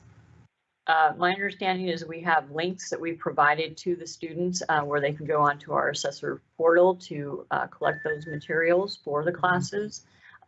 We also, like I said, our cost savings is in our own instructors not having to travel. And then again, which cut down on some of the printing and the materials that needed to be sent with them as well. Okay, so I've heard really positive feedback from my assessors about the virtual courses. They're happy to see them and even happier that they're online. It just seems to be just easier to get to and more of a cost savings. Is there a way that we can continue to do this and always keep our classes online and accessible? So that is kind of our game plan going forward, as Chairman Vasquez pointed out, is there's been some kind of silver lining in COVID, which has forced us to do this virtual training. And so it's helped us, and it's been a learning experience for all of us to see how beneficial these virtual training classes are. So our intention is to keep them, but we do plan on trying to have some in-person classes as well, because part of what we're finding is some of the more difficult classes that have a lot of mathematical calculations involved are a little bit more difficult to teach in a virtual format, although we're doing our best to make those accommodations and adjust to that, and we're constantly making improvements with that. But that is what we're kind of finding. So we still probably will be teaching some in-person classes going forward, and there's just some students that learn, that is learning for them. They learn better to being there in person. And so we want to still be able to accommodate that. So we plan on doing both going forward. Yeah, I understand that, and definitely going to appreciate it. And I've heard that in the feedback. How do you determine which courses you will keep virtual and which one you will bring back to the classroom? Well, we will probably do that based upon, as I stated before, as to how difficult the classes are and the mathematical calculations, and that we see the percentage of pass and fail rates, and we keep track of all of that, as well as the comments. We actually collect comments from the students in regards to their experience with the classes. And then plus on top of that, our feedback that we get from the assessors and the assessors management and supervisor staff as well. What was the training budget in, say, 2019 compared to what the training budget is for 2020? I'm just trying to get at least a quick analysis as to how I would imagine there's cost savings. So I just wanted to know what that figure is. And if you can't get your hands on it now, maybe you can come back before the end of the meeting and just let me know, or give it to Ms. Fleming and she can just read it to us. Yes, I appreciate the question. I don't have that information Okay. To be able to give you. Okay. This time. Would you be able to get it easily? That I don't know. Okay. I'm not sure. So Not a problem. On that. Not a problem. I'll just pose that to the executive director. She's nodding. She looks like she may know the answer. So thank you, Mr. Chair. I appreciate the microphone. Back to you. Thank you. Seeing no other hands or comments, Ms. Taylor, if you would continue, or is it Ms. Lumpson you're going to continue? Yes, I still have one more report to give. Go ahead. So my last report is on the assessment practices surveys. And so far to date for calendar year 2021, we've completed and issued assessment practices survey reports for 7 counties. Those are San Diego County in District 4, Alpine County in District 1, Yuba County in District 1, Orange County in District 4, Lassen County in District 1, Calaveras County in District 1, and Nevada County in District 1. These survey reports were issued via letters to assessors and are posted on the BOE's website. In addition, we are actively working on completing surveys and/or samples for 12 other counties, 7 in District 1, 4 in District 2, and 1 in District 3. These surveys and/or samples are in various stages of completion. Once the survey and/or samples are completed and the reports are ready to be issued, prior to issuance via letters to assessors and posting to the BOE's website, a copy of the report is provided to each of the board members and their office for preview. In addition, staff continues to conduct these surveys and samples remotely, and they continue to improve this process by looking for inefficiencies and ways to improve the program during these remote surveys. This concludes my report on assessment practice surveys, and I'm available to answer any questions you might have. Okay, thank you. Seeing no hands or comments. Okay, I will go ahead. If there's no questions, I'll go ahead and turn it over to Mr. Jack McCool. Good morning again, Chairman Vasquez and honorable members. My name is Jack McCool, Chief of the State Assessed Properties Division. Today, I will provide information on the status of ongoing work in our division. Staff continue to work on preparing the annual revision of our state assessee property statement forms in preparation for the 2022 appraisal season. Each year, senior SAPD staff identify changes that are needed to each industry's property statement reporting forms. Most changes involve updating dates within the body of the forms, but other changes are made to incorporate improvements to make the forms less confusing for assessees, as well as the removal of sections that are no longer needed. After SAPD staff identifies needed changes, we work with our partners in CDTFA's Forms and Publications Unit to make the changes to the forms and ready them for posting on our webpage. The hard copy versions of the forms are mailed to state assessees each year at the end of December and are due on March 1st. Staff also continue to work on property tax audits. Some audits are nearing completion while others have been completed and are going through the review process. Most of our senior staff have been working on petitions, such to the extent that our petition season starts to wind down, we will have more staff available to review completed audits. Other audits remain in progress, and staff are working closely with assessees to complete those audits timely. Finally, staff continue to work diligently on state assessed appeals. At this month's board meeting earlier today, the board acted on 8 petitions in total. Staff continue to work with assessee representatives on the remaining petitions in an attempt to resolve the remaining issues. Appeals conferences were scheduled with 8 assessees earlier this month, and the last group of remaining petitions will be presented to the board at the December board meeting. That concludes my report on the status of our division's ongoing work for this month. Thank you. Thank you, Mr. McCool. I just have one quick question. You mentioned that there's new forms that will be published soon. Will they be available to the members for review prior to publication? So our annual forms revision is essentially an updating of existing forms. So to my knowledge, I don't believe we have any new forms that we're creating this year. Our typical process involves an internal division review of the forms by the industry leads and all the way through from our management team through a review by myself. After our division review is completed, we go through a second clearance process of review through the agency, which would include the legal department, the taxpayer rights advocate, as well as the executive office.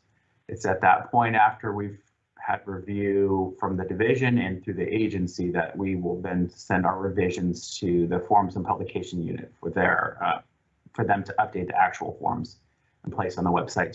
So the members are not typically involved in the process. And again, as far as I can recall, I don't believe we've created any new forms or schedules to existing forms for this year. Thank you. Okay. I guess I misunderstood. I thought you were coming out with a couple of new ones. To my knowledge, I don't believe we have any new forms this year. This is just an annual process where we're updating versions of the forms. And then some years we do add new forms. Thank you. Thank you. Members, do we have any comments or questions for Mr. McCool? Seeing and hearing none, I'll let you continue. That concludes my summary of our ongoing work in our division for this month. Thank you. Great. Ms. Taylor, do we have any written comments? We do not have any written comments. Can we check with AT&T before we move on? Certainly. AT&T moderator, can you let us know if there's anyone who would like to make a public comment on this matter? And if you'd like to make a public comment, please press 1, then 0 at this time. 1, 0.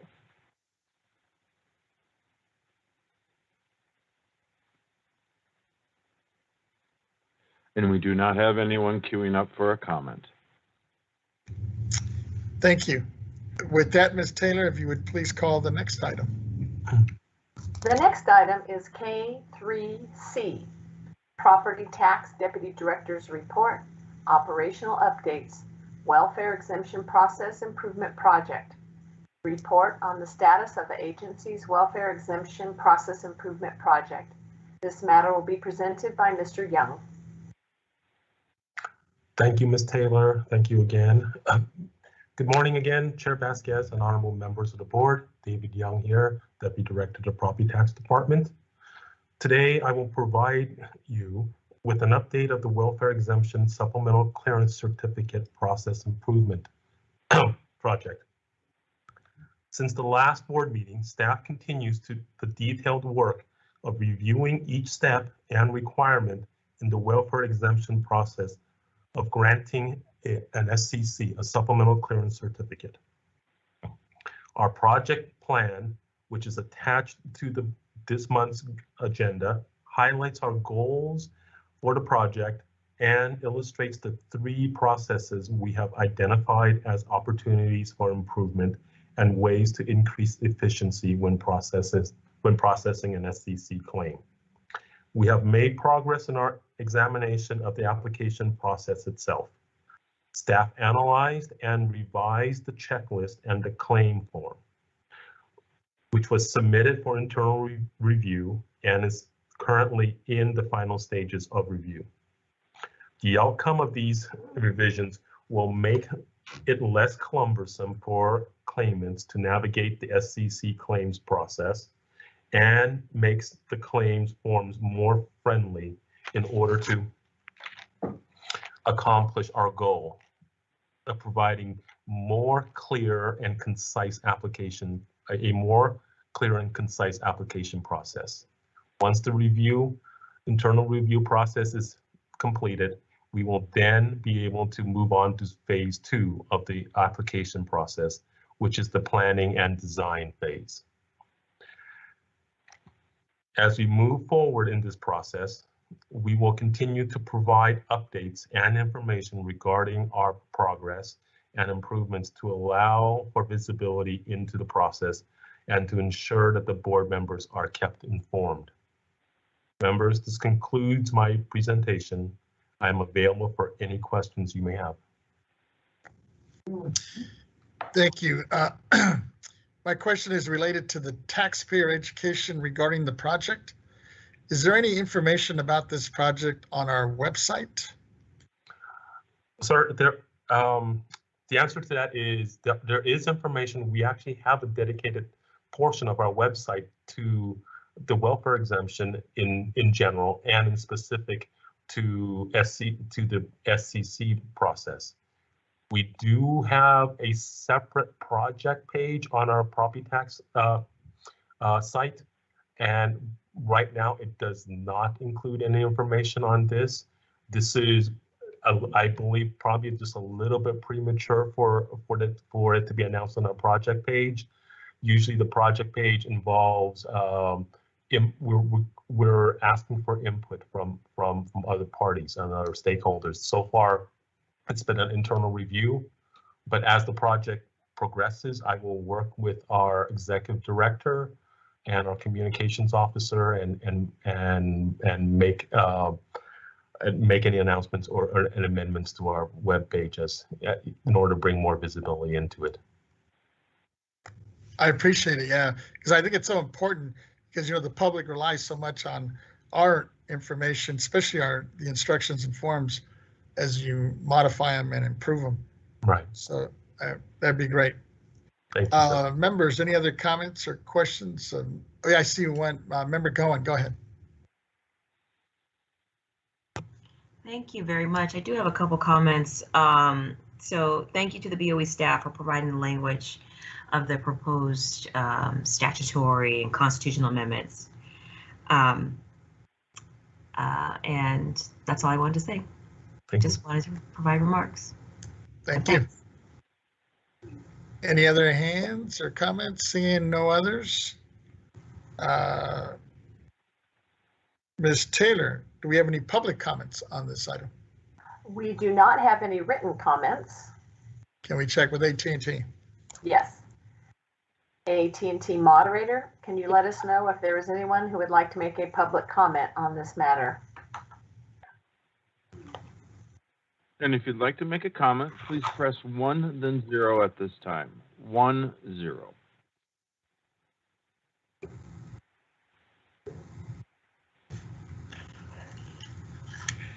And we have no one queuing up for a comment at this time. Thank you. With that, Ms. Taylor, if you would please introduce our next item. Our next item is K4A, Legislative Research and Statistic Division Chief's Report, Constitutional Amendment, Proposed Draft Language. Discussion and presentation of proposed draft language to amend the California Constitution to provide base year value transfer deadline extensions for certain residents for the time during which a governor proclaimed emergency exists. This matter will be presented by Mr. Weatherby. Thank you, Ms. Taylor. Good morning, Chair Vasquez, Vice Chair Schaefer, and honorable members of the board. This is Dustin Weatherby, Chief of the Legislative Research and Statistics Division. Today, I'll provide a report to the board regarding the interested parties meeting on Friday, where staff discussed possible amendments to 3 property tax provisions, 3 parts of the Constitution dealing with base year value transfers that were discussed as one item, and 2 statutes with stakeholders to gather feedback and input on the proposed language. This discussion will also include Mr. David Young and Mr. Richard Moon, who have been critical in the development of the language and the interested parties meeting.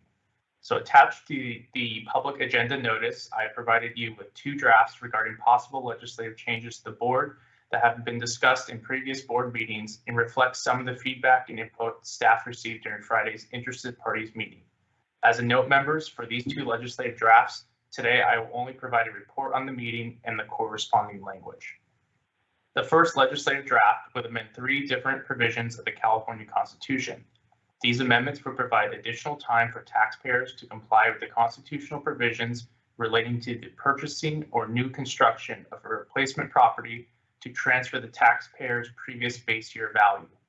These 3 provisions relate to base year value transfers for seniors, disabled persons prior to April 1st, 2021, base year value transfers for seniors, disabled persons, and victims of wildfire or natural disasters added by Proposition 19 occurring on or after April 1st, 2021, and properties damaged or destroyed in a governor-declared emergency.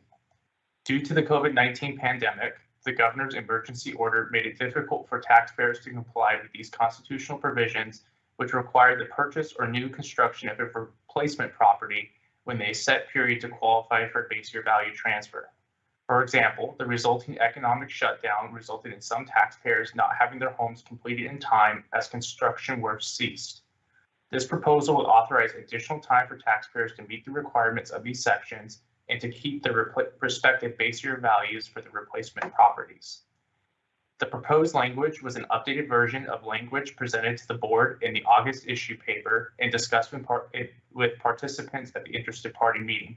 The proposed changes provide a deadline extension cap of 3 years. Prior language left the deadline extension open, and given the enactment of Senate Bill 303 in 2021, which contained a hard deadline cap, staff incorporated similar changes in these proposals. During the IP meeting, no substantive issues or disagreements were identified. If adopted by the board next month, members would be responsible for finding a legislative author and guiding the legislation through the legislative process, including negotiating amendments and providing written letters of support. Members, this will conclude my report on the constitutional amendment items.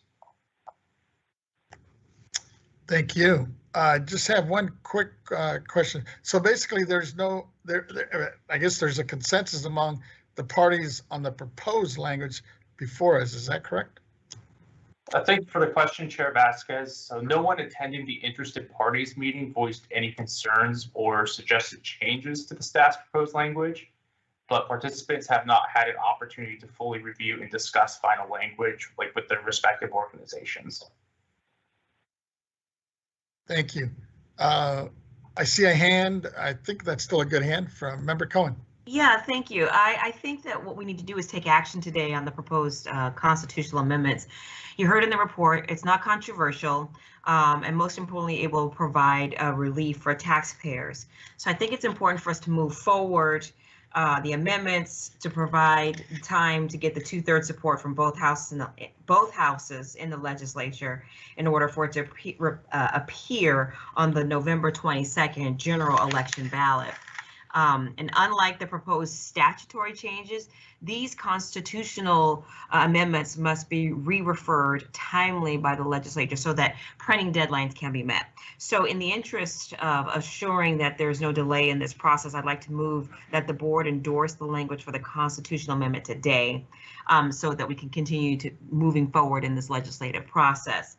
I've got a motion for you to consider that the board support the language for the proposed constitutional amendments before us today, that this would provide relief for taxpayers who were unable to complete certain property transfers within the 2-year requirement, and that we also direct the executive director to work with their staff to ensure that they secure an author for these constitutional amendments. That's my motion. Is there a second to that motion? I will second it for discussion. Thank you. And I see a hand up from Ms. Stowers. Go ahead, Ms. Stowers. Thank you, Chair Vasquez. I understand the need for some taxpayers may have relief, and we have been talking about this proposal for quite some time. I still don't have any analysis on the impact. We have a minimum statewide impact as far as revenue, but property tax levies are assessed, or the benefits from property tax levy go down to schools and local government, no analysis on what this would do for them. So no real, there's an assertion in the language that taxpayers were unable to meet certain deadlines because of COVID-19 and the stay-at-home order. And I believe a statement was just met that maybe construction stopped, but I don't see that analysis. Everything that I've read showed that people continue to buy homes, people continue to build homes. So I'm not really sure if this is really needed. And then finally, the motion is directing Ms. Fleming to, I believe you said Ms. Fleming to Find a sponsor. Find a sponsor.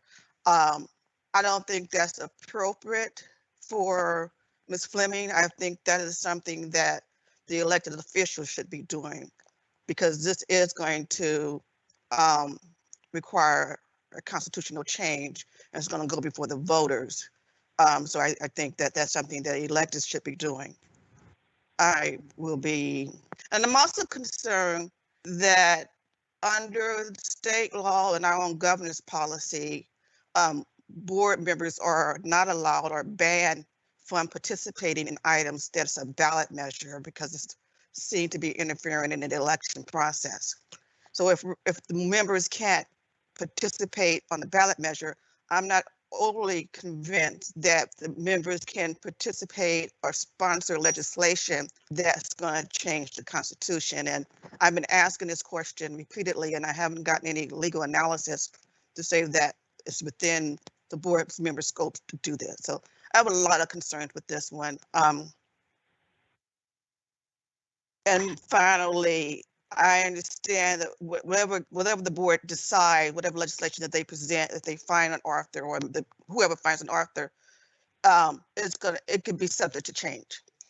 And what you put in may not be what you get out. Think about Prop 19. So I'm also concerned with that and how it may have a negative impact. Mr. Chair, may I address Ms. Dowers? Yes, go ahead.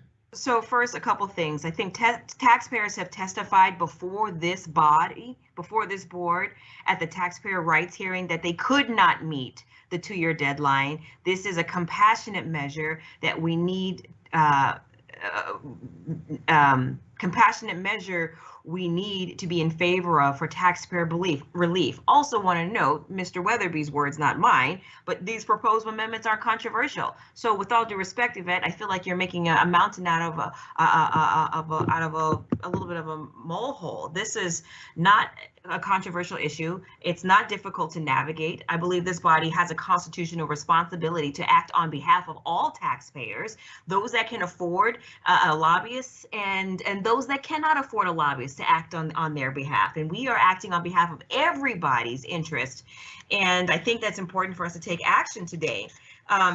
The proposed amendments are, like I said, are uncontroversial. We need to provide time to continue for it to work in the legislature. Now, I understand that there may be a desire for more vetting of the statutory proposals, particularly Revenue Tax Code Section 155, but that will continue to happen. It will happen in both of the legislative houses. It will happen in a very public and transparent way. So unlike the proposed statutory changes, these amendments must be referred to the legislatures again so they can reach their print deadline.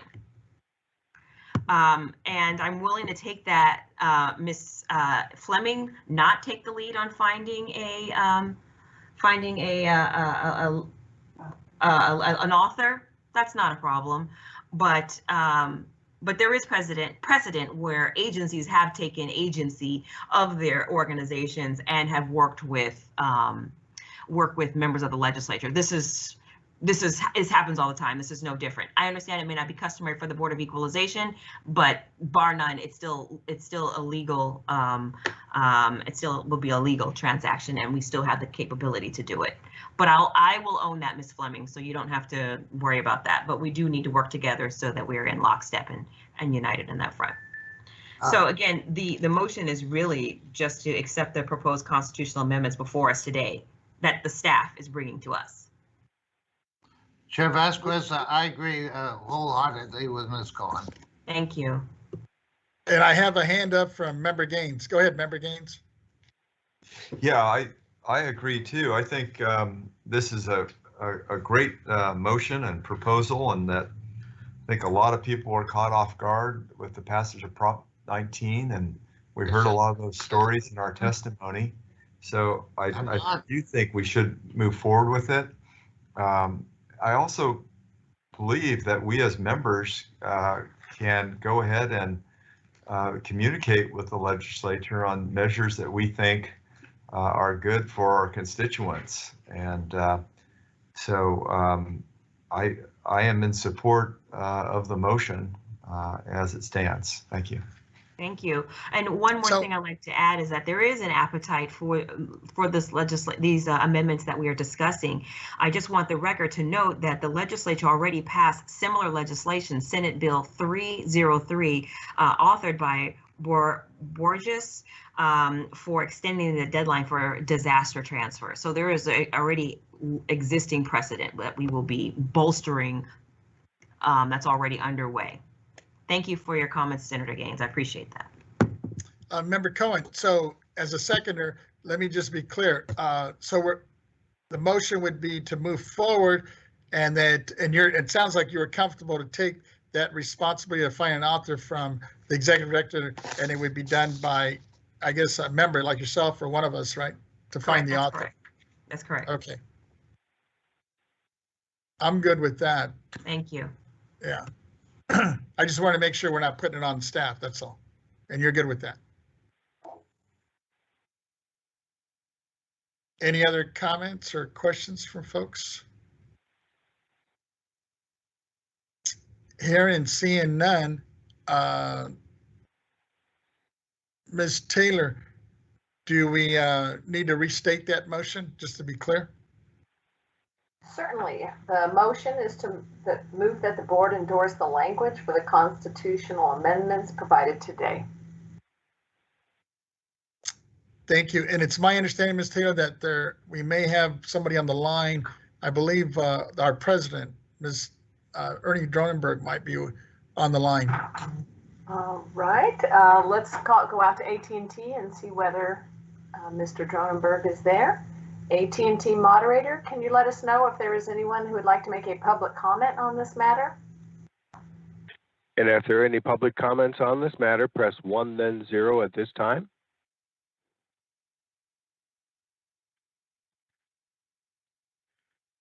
And at this time, we have no one queuing up. All righty. And so with that, let me ask, seeing no other hands or comments, Ms. Taylor, if you would please call the roll on this motion. Would you like to hold this vote for a few moments to give Mr. Dronenberg a chance to call in? Sure, if he's out there. Members, this is Brenda Fleming, Executive Director. It does appear Assessor Dronenberg is attempting to connect. So if we could just hold until he gets an opportunity to comment per his request. Not a problem, I'll wait.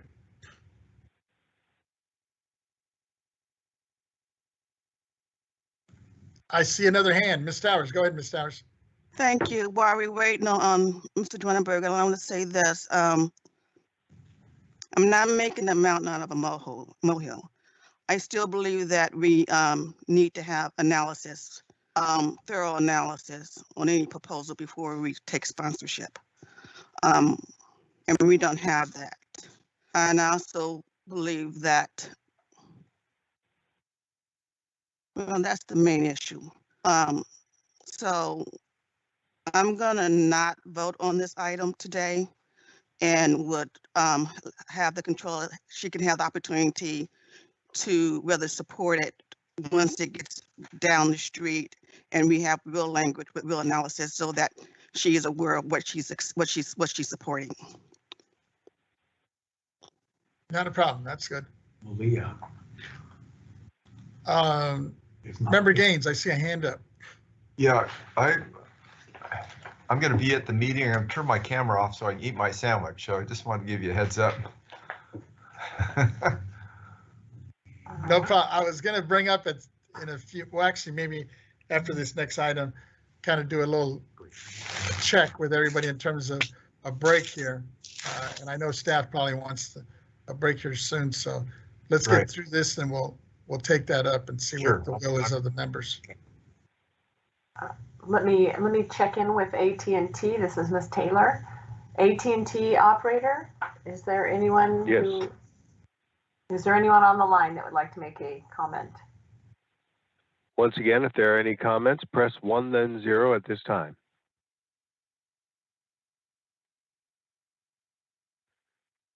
And once again, we have no one queuing up at this time.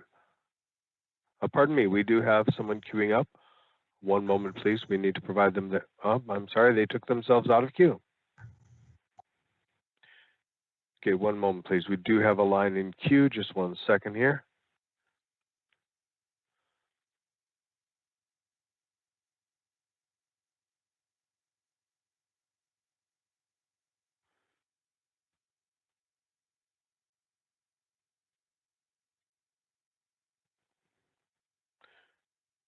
Okay, we have the operator gathering the information from their line. 1 second, please.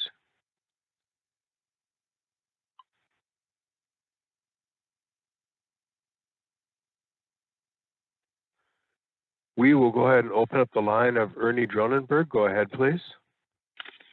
Mr. Chairman, board members, thanks for your patience. I was on the live stream and I had to switch over, so I made it. Can you hear me? Yes, welcome. Not a problem. Go ahead. All right. I was just going to make a comment on Ms. Stowers' comments. I testified in several committees when I was on the board on different bills and constitutional amendments, and I was in the information bill that was circulated to all the voters, listed as the chairman of the Board of Equalization, and the Ledge Council had approved all of those things. So I think that the issue of whether or not it can be done has been taken care of.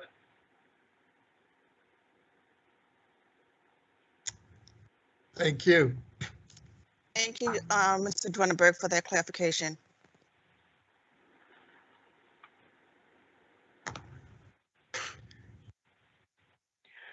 And we have no further lines in queue at this time.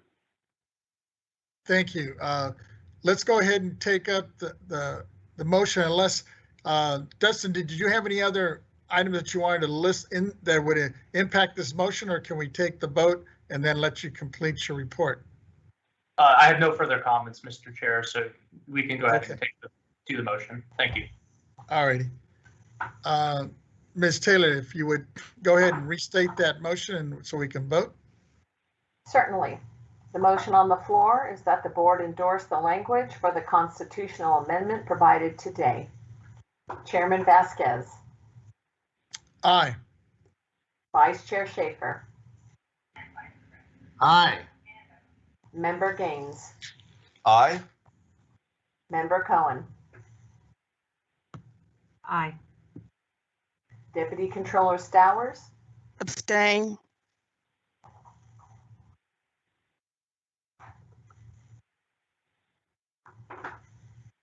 Sir, you're muted.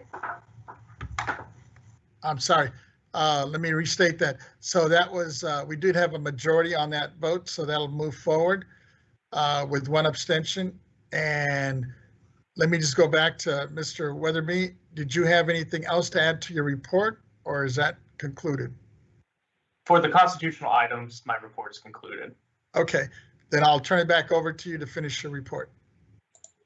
Okay, thank you, Mr. Chair. So the second legislative draft would amend Government Code Section 15620 to allow the board to extend deadlines for reports filed with the board by up to 60 days in the event of a public calamity.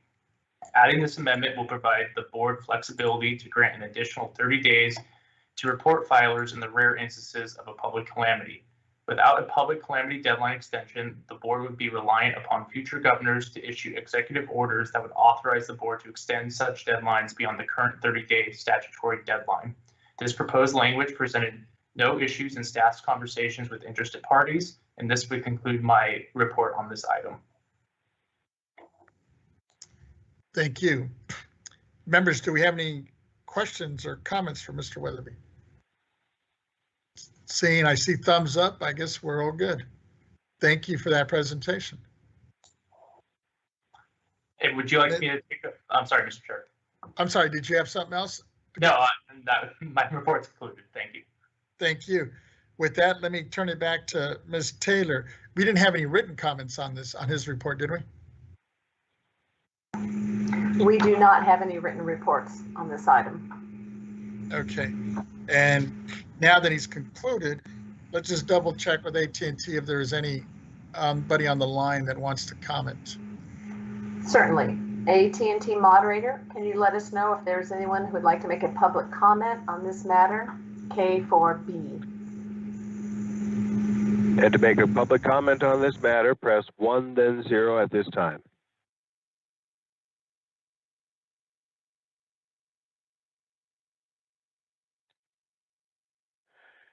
We have no one queuing up at this time. Thank you. With that, Ms. Taylor, if you'd please call our next item. Our next item is K4C, Legislative Research and Statistics Division Chief's Report, Revenue and Taxation Code, Section 155, Proposed Draft Language.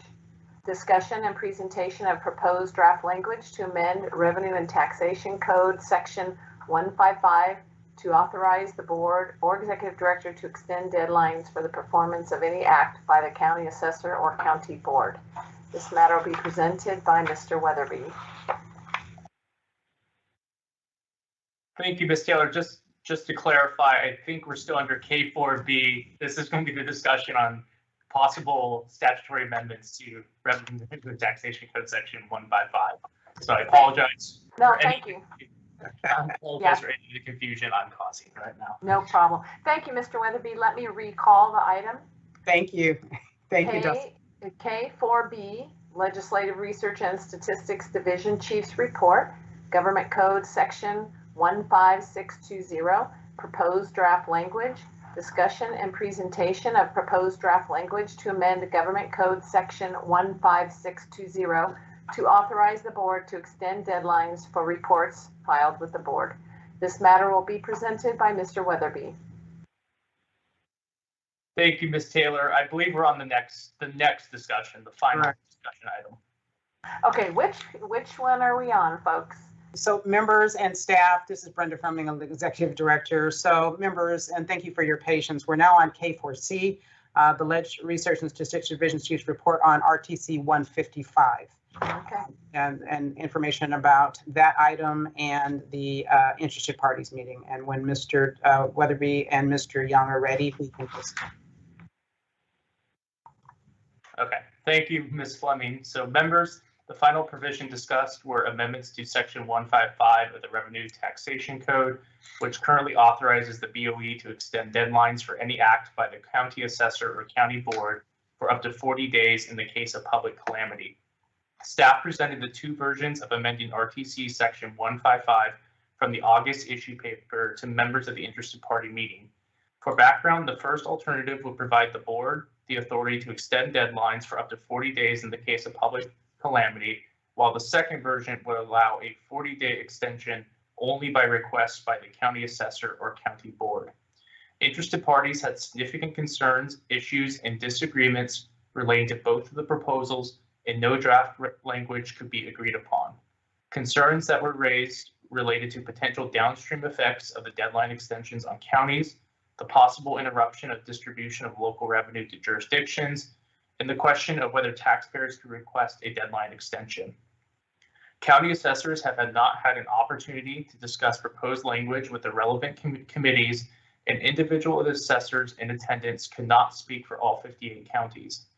Representatives from the county clerks requested the board delay action on Section 155 until county officials can formally analyze and discuss the proposals in December.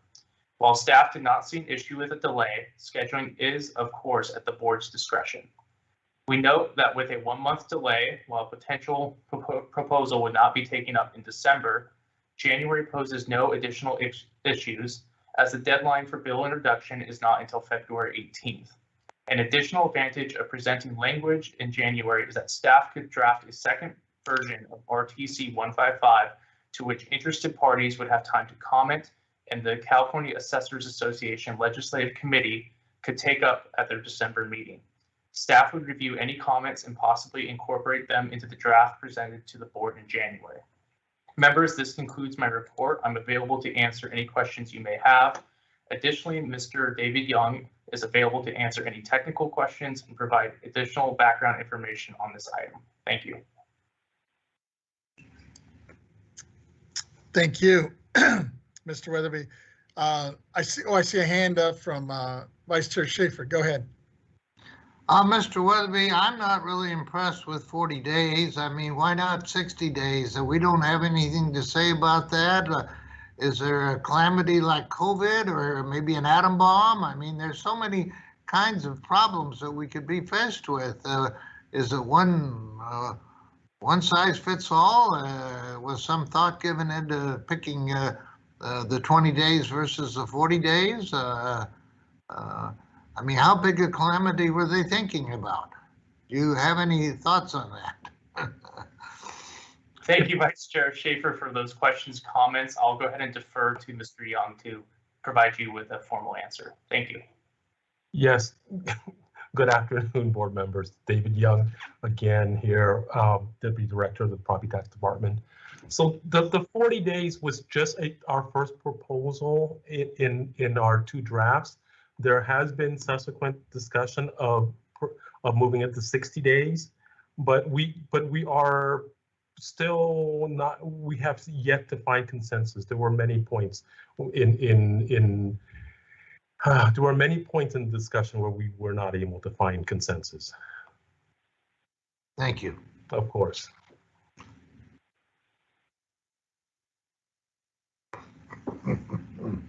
Mike, are you muted?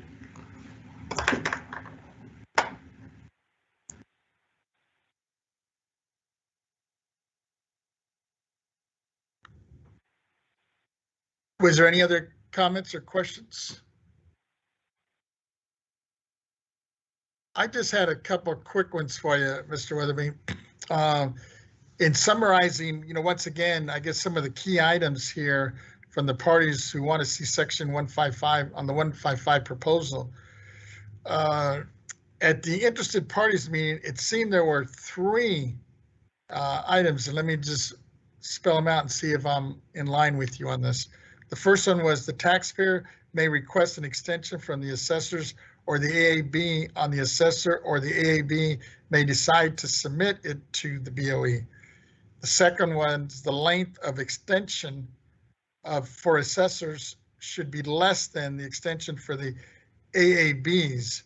And the third was the extension for a 2-year limit for the AAB should not be unlimited. Is that correct? Thank you for the question, Chair Vasquez. I'll also defer that to Mr. Young. Okay. Thank you. Sure, sure. Let me see if I can answer them in order. So the first question is, let me do a quick. I'm sorry, can you repeat the first one? I'll answer them one at a time, please. Sure, let me go back to the first one. Yes. First one was the taxpayer may request an extension from the assessor or the AAB, and the assessor or the AAB may decide to submit it to the BOB. Yes, so that is one of the areas, one of the major areas we did not find consensus. So the two sides had had positions they were advocating for.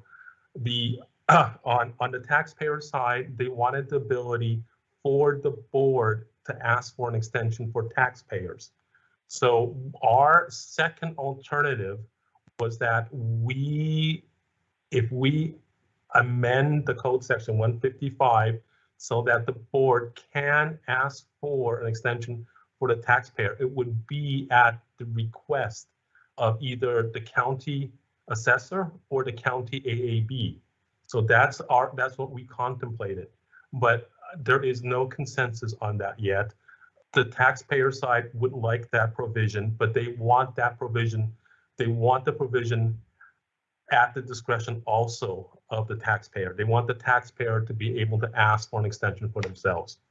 On the other side, on the county side, there is no consensus. They believe that when you extend something for the taxpayer, it has many downstream effects on the functioning of other county agencies, the auditor, the tax collector. So there are many downstream effects that they're worried about us being able to give that extension to taxpayers. So as of right now, we have yet to find consensus on that issue. Okay, thanks. What about the length of the extension for assessors should be less than the extension for the AABs?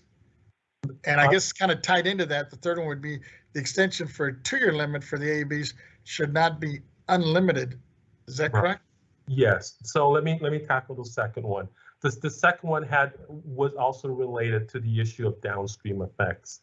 So if they were to grant AABs extensions, the contention was that if you grant the same lengthy extension to the assessor, then their ability to close the role on a timely basis and turn over the role will affect many other functions of local government. So they were very hesitant on that part. Once again, there has been no consensus on that issue. And the very last one stems from the clerks of the board. Part of their counter proposal, in their written comment to the board for our two suggested possible amendments to this code section was that we allow, or there's a provision in the law, amended into the law, to allow for subsequent extensions. So you can have an extension and then you can request at the board for another one. And there was some discussion on that. There was some pushback from the taxpayer side that being able to basically give serial extensions may delay and push back the taxpayers, the appellant's ability to have a hearing if you can extend it time after time after time. Okay, thank you. With that, let me just turn to the members. If there's any other comments, questions? Yeah, Mr. Chair, if I may. Now we're going, Cohen, go ahead. So I just wanted to say how much I appreciate the work that's been put into bringing us to where we are when we're addressing section 155. Here's a recommendation. It sounds like there is still a lot of continued discussion that needs to happen to allow further input. I believe that we are traveling down the right path and moving forward, but further away from really taking a vote or taking of action. So if it's possible, I'd like to continue discussing this item. Thank you. I think that's where we're heading, unless there's other suggestions or comments from other folks. Because that was my point of raising these points, because I didn't think there was consensus on it. Yeah, doesn't sound like there's consensus, and that's a good thing. We can. That's okay. Work on it. All right. With that, Ms. Taylor, we didn't have any written comments on this, did we? We do not have any written comments on this. Let's check with AT&T if there's anybody on the line that maybe wants to chime in on this. Certainly. AT&T moderator, can you let us know if there is anyone who would like to make a public comment on this matter? Okay, and once again, if you'd like to make a comment, please press 1, then 0. 1, 0.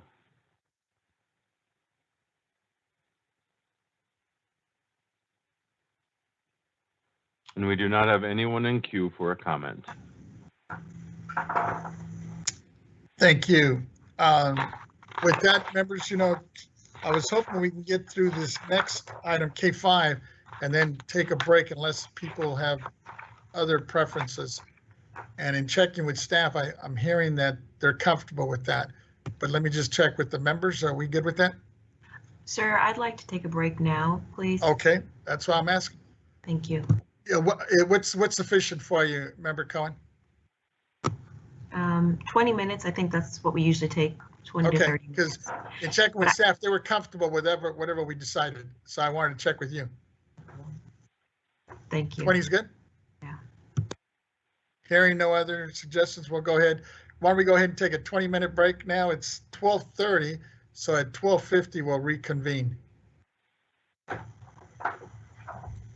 Members, just remember to mute your mics. Don't forget to mute. Mics Yes. and your cameras. And your Mute your cameras. mics and your cameras. Thank you.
I see everybody back on the line. If I can get Ms. Taylor to just call our next item. Certainly. Our next item is K5, Taxpayers' Rights Advocate Office Report, an update on the activities of the Taxpayers' Rights Advocate Office. This matter will be presented by Ms. Wing.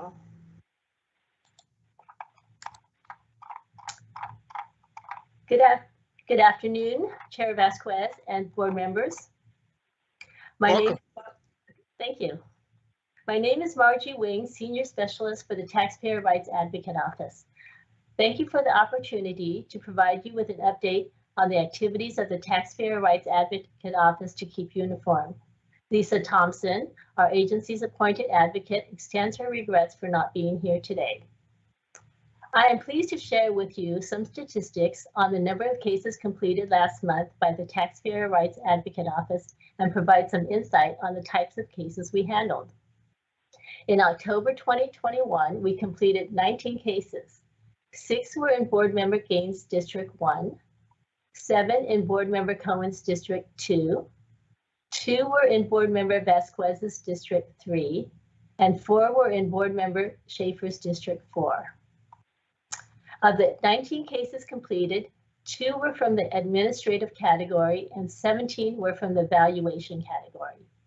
The administrative category includes topics such as creating and mailing tax bills, refunds, penalty cancellation, defaulted taxes, access to data, and special assessments or direct levies on the property tax bill.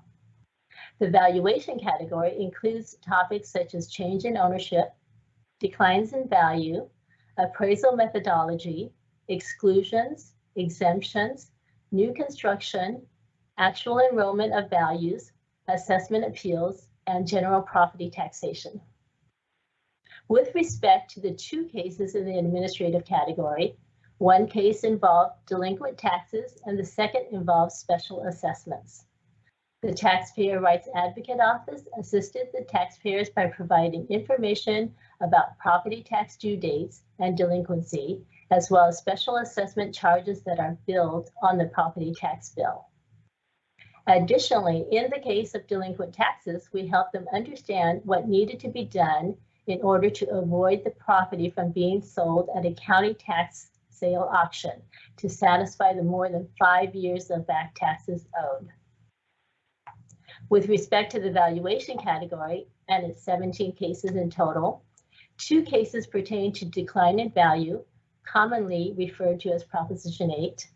1 case addressed change in ownership and a supplemental assessment.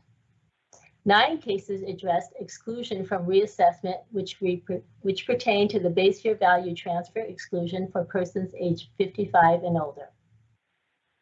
1 case pertained to the parent-child exclusion. 1 case involved the welfare exemption. 1 case pertained to the disabled veterans exemption, and 2 cases pertain to general property taxation. For the decline in value cases, the TRA office provided information on property taxation in California and the assessment of real property at the lower of its factored base year value or its current market value. The TRA office helped the taxpayers understand that even if an assessor assessed their property at the lien date market value because that value was below its factored base year value, a taxpayer can provide support to show that the lien date market value of their property was even lower. We indicated that they can contact the assessor's office to request an informal review of its value, and we also explained that their formal appeal rights and how they could find information on comparable sales to support their opinion of their property's value.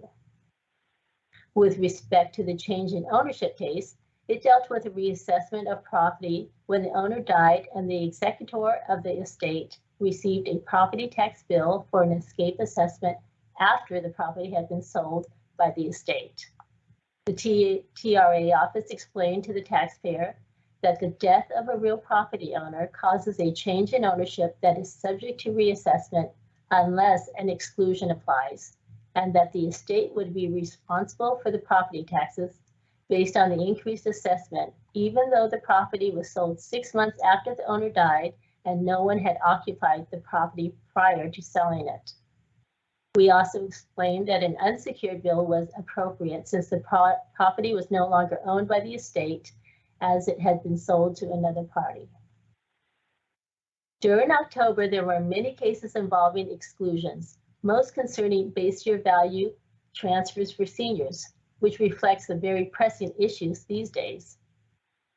8 of the 9 exclusion cases addressed the base year value transfer exclusion for persons aged 55 and over, many who did not qualify because, due to COVID-19 pandemic issues, the taxpayer was unable to buy their replacement home or sell their original home within the 2-year time period required to complete the transfer.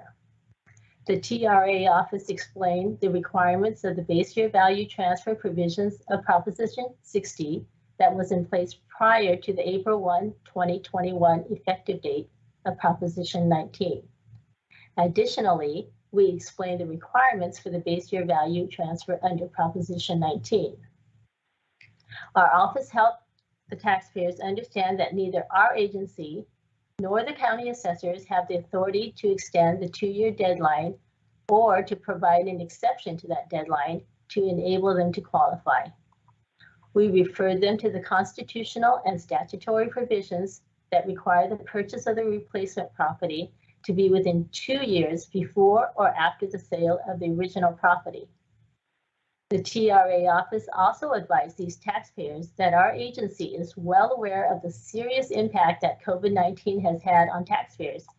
And in response to those who are challenged with meeting certain property tax deadlines during the pandemic, our elected board members are presently engaged in the discussion about property tax deadlines impacted by the pandemic and potential amendments to statutory and constitutional provisions that could be made. We directed the taxpayers to our website for the issue paper on property tax deadlines and encouraged them to listen to upcoming board meetings.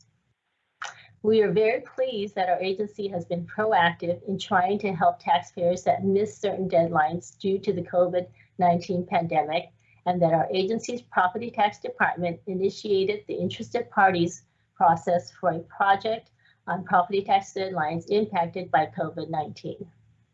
Earlier this month, interested parties were invited to submit comments on draft amendments and constitutional amendments, and on November 12, 2021, a virtual interested parties meeting was held.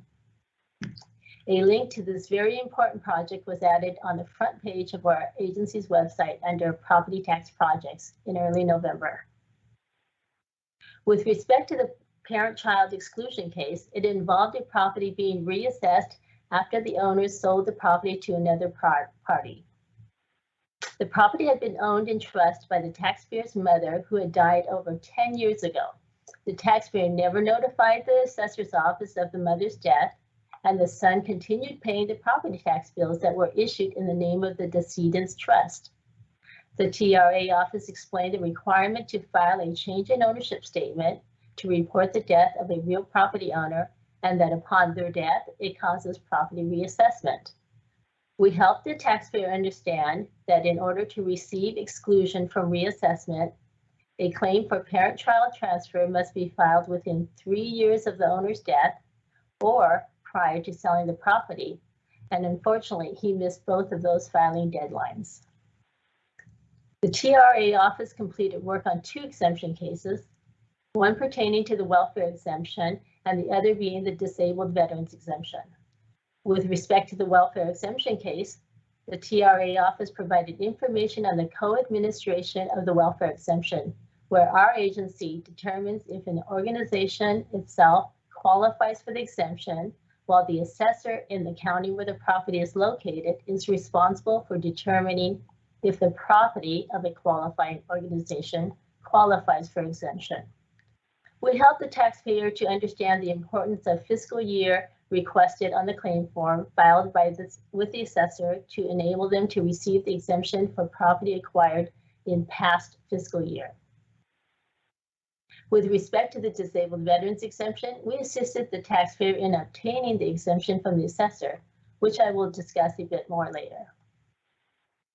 For cases involving general property taxation, the TRA office, it helped the taxpayer understand the assessor's process of reflecting a change in ownership for a new owner of real property, and that taxes owed by a tenant of a building generally would not impact the property tax liability of a real property owner to the county tax collector.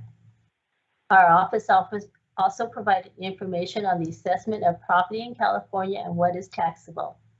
We directed the taxpayer to resources on our agency's website concerning California's property tax system.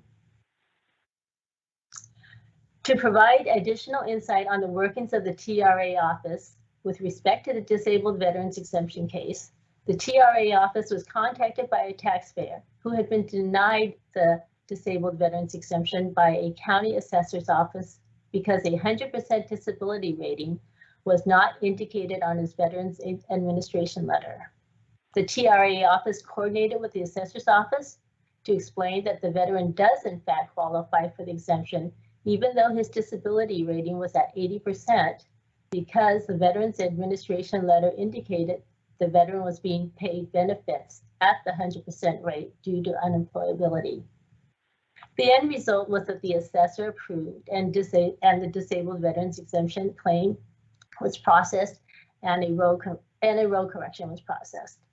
The taxpayer has received a substantial reduction in property taxes through the disabled veterans exemption rather than receiving the homeowner's exemption. Members, this concludes my update. Thank you. Thank you. I see a couple hands up. Let me start with Member Gaines and then Vice Chair Schaefer.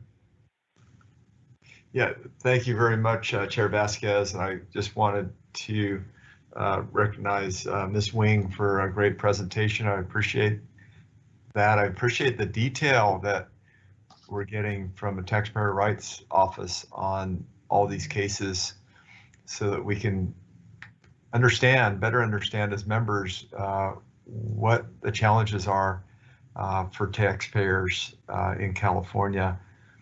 And I just wanted to highlight an example that you had brought up that was a property that was held in trust and the mother had passed away. And the son, I guess, had been paying the taxes and didn't know that he had to notify the assessor of the change of ownership. And that's really created, I mean, the challenge is the result of the passage of Prop 19. Is that not correct? No, not that instance. Not in that instance. Okay. Okay, because a property held in trust should naturally pass on to the trustees. So I'm a little confused as to why there'd be a reassessment of property that was in a trust that was now managed by the trustees. Well, the short answer is that anytime a property owner dies, passes away, that causes the change in ownership, whether or not it's in the trust.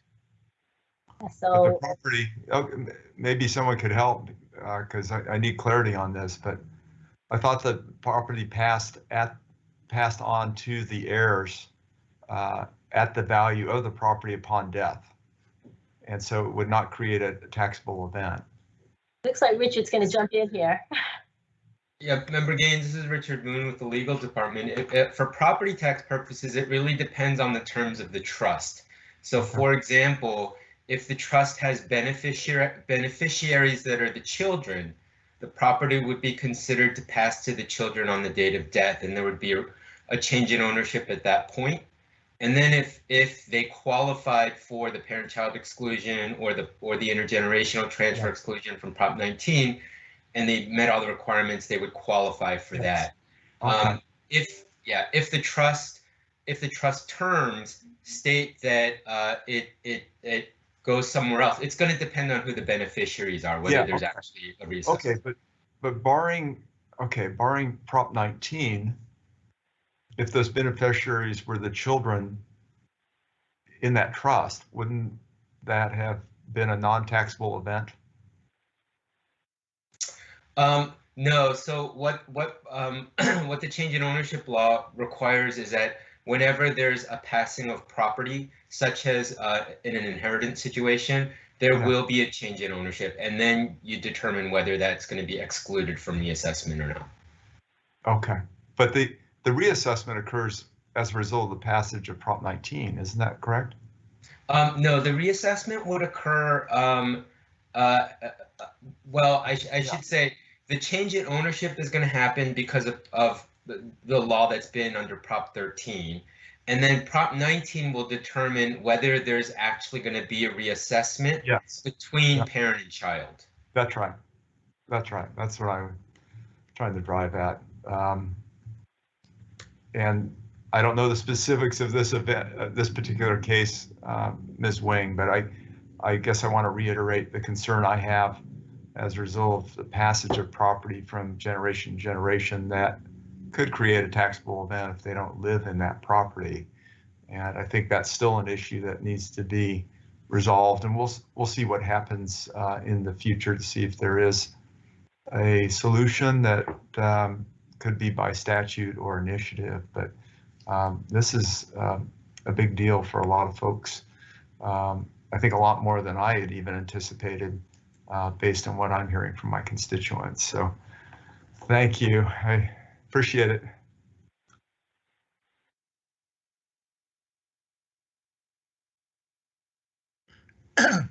Thank you. Vice Chair Schaefer. I think you're muted though.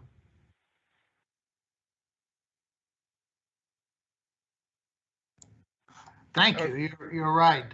Ms. Wing, I join in applauding your presentation today. I just had one question. You made reference to the fact that the assessor should determine the deaths. Does the assessor read the obituary page, or does the assessor coordinate with the Bureau of Vital Statistics within the county, I guess the county clerk, to pick up information? I assume every death there is a death certificate filed within a given county, and does that, as a matter of routine, pass by the county assessor's office?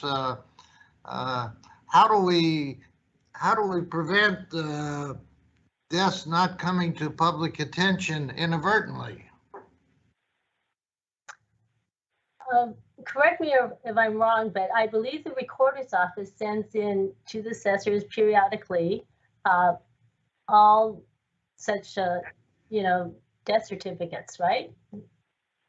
That would seem logical. Yeah, I believe the assessors do receive such information from the recorder's office.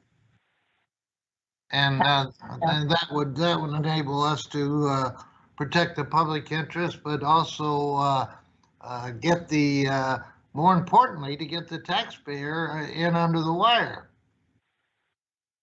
So I would like to think that the amount of time between the death and when it comes to public notice is shorter rather than longer, and it definitely is within any limitations period applicable. I think we all agree on that. I just want to mention it, so if there's any inattentiveness, that can be taken care of. Thank you. Thank you. And I think we have our president, Mr. Dronenberg, that maybe wants to weigh in on the county side here. I thought I saw him on the screen. Oh, there he is. Well, if Ted understands it, I'm gonna just not say anything. I think he's okay. Thank you. Ms. Wing, I'll also chime in. It was a great presentation, but I noticed in your opening remarks, you mentioned, did I hear you correctly, that you said that they have 3 years to notify upon death? For the parent-child exclusion, they must file a claim within 3 years or before the property is sold. Oh, well, that's for the exclusion. So, but what happens? Yes. Well, what happens? Like I know under COVID, a lot of I mean, sad to see we're losing a lot of older folks. And in that process, I was getting some calls from some folks that still hadn't reported the death. Now, obviously, the property, if you don't report it right away, you're still paying taxes on a property that was under, let's say, the parent before he or she passed away. So if are they able to wait a year or two, or do they get fined if they reported, let's say, 2-3 years after the fact?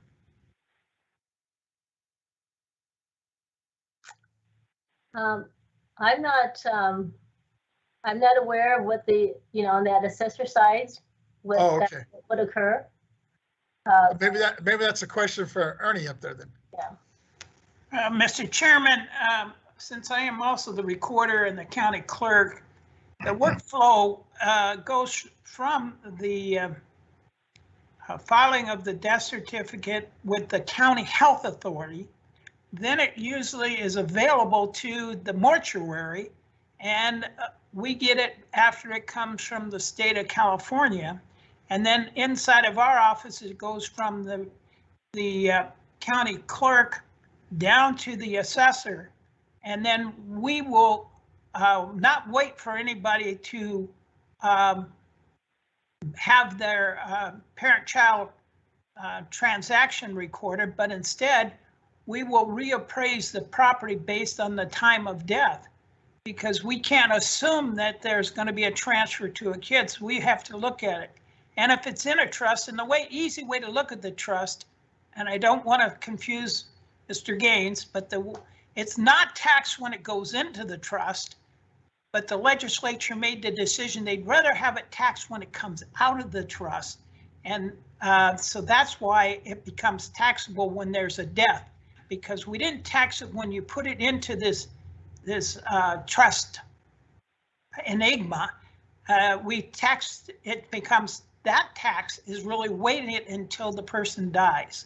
When the person dies, there's an automatic elimination of the trust, and it becomes taxable to the trust beneficiaries. Whether they are children, then they can apply for the parent-child transfers, but that's the timing. So it's never a thing of we're going to get it. Actually, it's a good thing by not taxing it going in, but only coming out. Hope that might be helpful. Along those lines, though, so what happens in the case where, let's say it's not in a trust, so technically, I guess it goes into probate of some sort, and the siblings or the family members that are still alive don't report the death until a year or 2 years later, what happens then? Well, we tax it when the death occurs, in essence, by getting the documents from the Department of Health through the state, through the mortuary, or where we get. As soon as we get the documents, then we put a tax on the ownership of the property. The property itself will be reassessed, and the ownership of the property at that time will be taxed. Gotcha. Okay. Thank you. Can I make a comment real quick? Yes, go ahead. Member Gaines, go ahead. Just I just want to recommend that folks consider that they consider a trust, a living trust that just protects the family. And, I think you can get one you probably get one on LegalZoom, but you'd want an attorney to review it. And I think you can get a trust set up for probably $1,000. Probate costs tens of thousands of dollars. And so I just hate to have families go through that and end up spending, $30, $40, $50, $60,000 in probate that could be avoided with a trust. That's a good point. Yeah. And you're right. I'm sure a lot of the listening and the public out there didn't realize or don't realize that it's easy to just set up a trust, relatively easy to set up a trust versus letting it fall into probate. All right. Any other comments or questions of this great presentation from Ms. Wing? Thank you. It might be a comment from Mr. Schaefer, who's probably done more estate work than any of us all put together, and understanding how things flow around a probate versus going through a probate, which is very important. Smile. Thank you, Ernie. I'll mention you in my will. No, seriously, I think that there's a natural human tendency to not go reporting any more than you have to, family passings and whatnot, and you may be shooting yourself in the foot. I'd like to see our assessors know everything and do everything, and perhaps have somebody on their staff that can make some phone calls and hunt up some people and say, you've got 90 days to file something, or you may have some financial consequences. So nobody's really going to be able to say, I didn't know. I think it would be nice if we could help them know. Thank you. I've got a special person set up in my recorder's office where the clerk is also there to inform people. A lot of widows come in and they're devastated and they have no idea what to do. So we've designated one person to handle widows and to tell them, you know, for example, well, I need a death certificate. No, ma'am, we would suggest you get 8 or 9, maybe 10 death certificates, because the cost is not going to change, but you're going to be requested for original death certificate from certain peoples, and to save you the grief. And we also tell them about, here's where you, and we're very careful on the line of practicing law, because we can't do that, but we can give them suggestions that you need to, if their estate is large enough, you need to see it, your CPA or your accountant right away, because of deadlines that you might be blowing, and to relate to these people as to what other documents they may need, and try to facilitate, because I can't tell you how many calls that I've fielded from friends who are just really lost, men as well as women, when it comes to a surprising death. No, that's a good point. And I'm glad to hear that you are being a little bit on the aggressive side in terms of going out and providing that service. Mr. Vice Chair Schaefer, yes, go ahead. Yes, Mr. Johnberg, do other assessors know about the good work that you're doing and hopefully find a place for it within their jurisdiction too?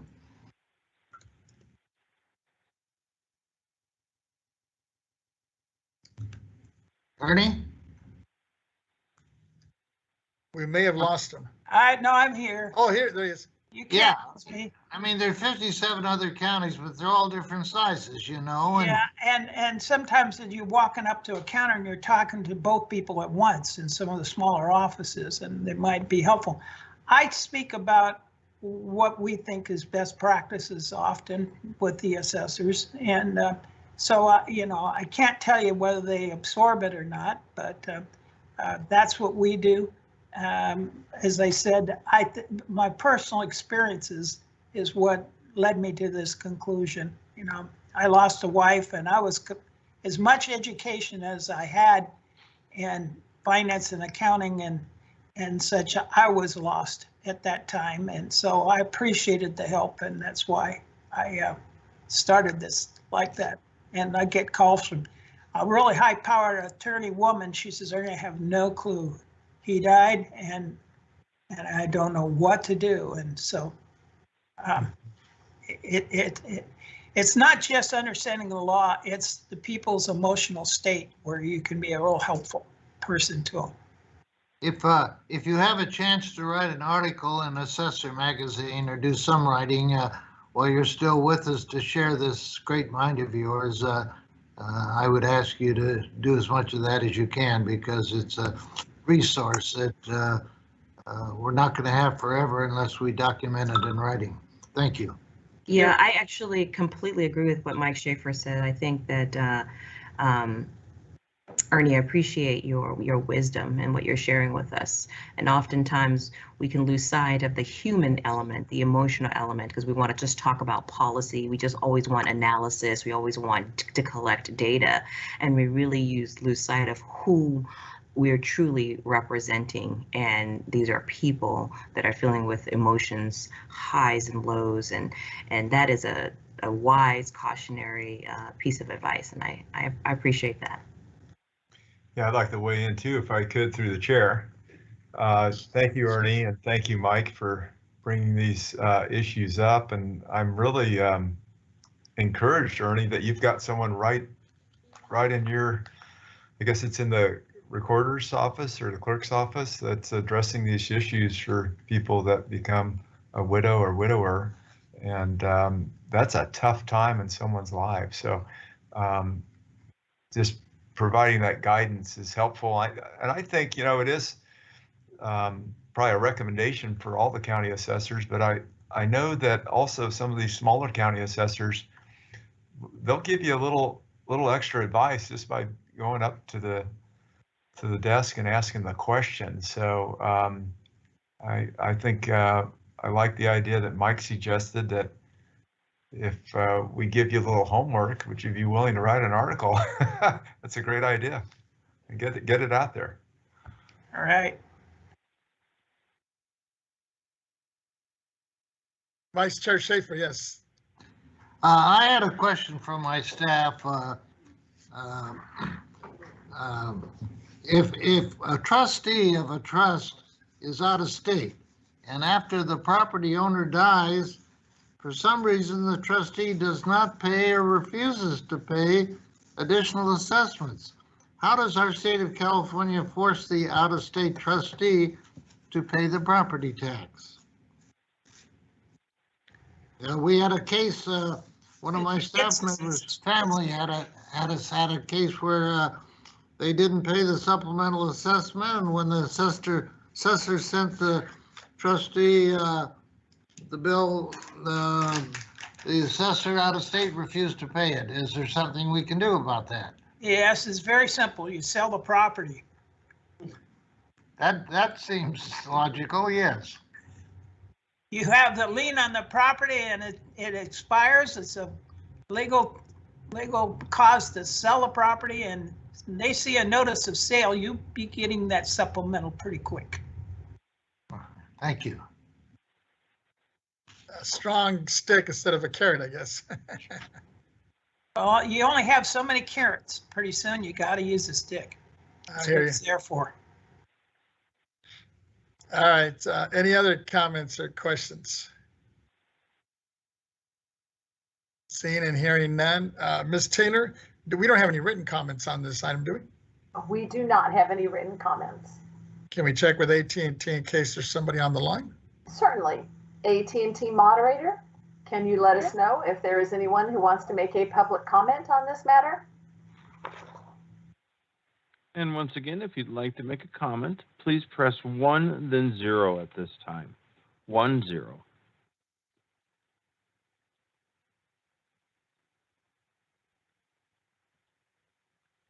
And we do not have anyone queuing up for comment. Thank you. With that, Ms. Taylor, if you would please call our next item. The next item is M1, Public Policy Hearings, Proposition 19, Implementation. Items that appear under these matters provide information to the members and may require board action or direction. There are no staff reports or external speakers for this agenda item for this month's meeting. However, persons who wish to address the board on this topic as a public comment may do so. This matter will be presented by Chairman Vasquez. Thank you.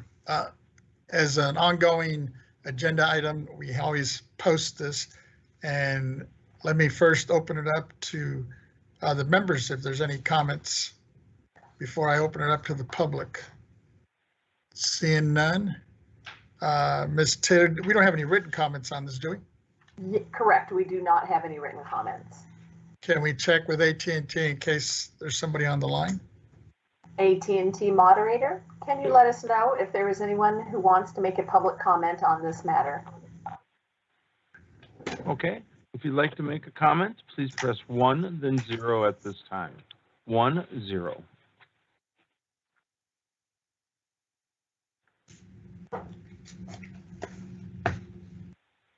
And we do not have anyone queuing up for comments. Thank you. With that, if there's no further comments from anybody or anyone of us, any of the members, I will close the public policy hearing on this and ask Ms. Taylor to call our next item. The next item is N, public comment on matters not on the agenda.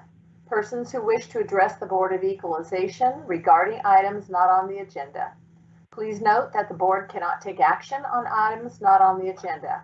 However, the board can schedule issues raised by the public for consideration at future meetings.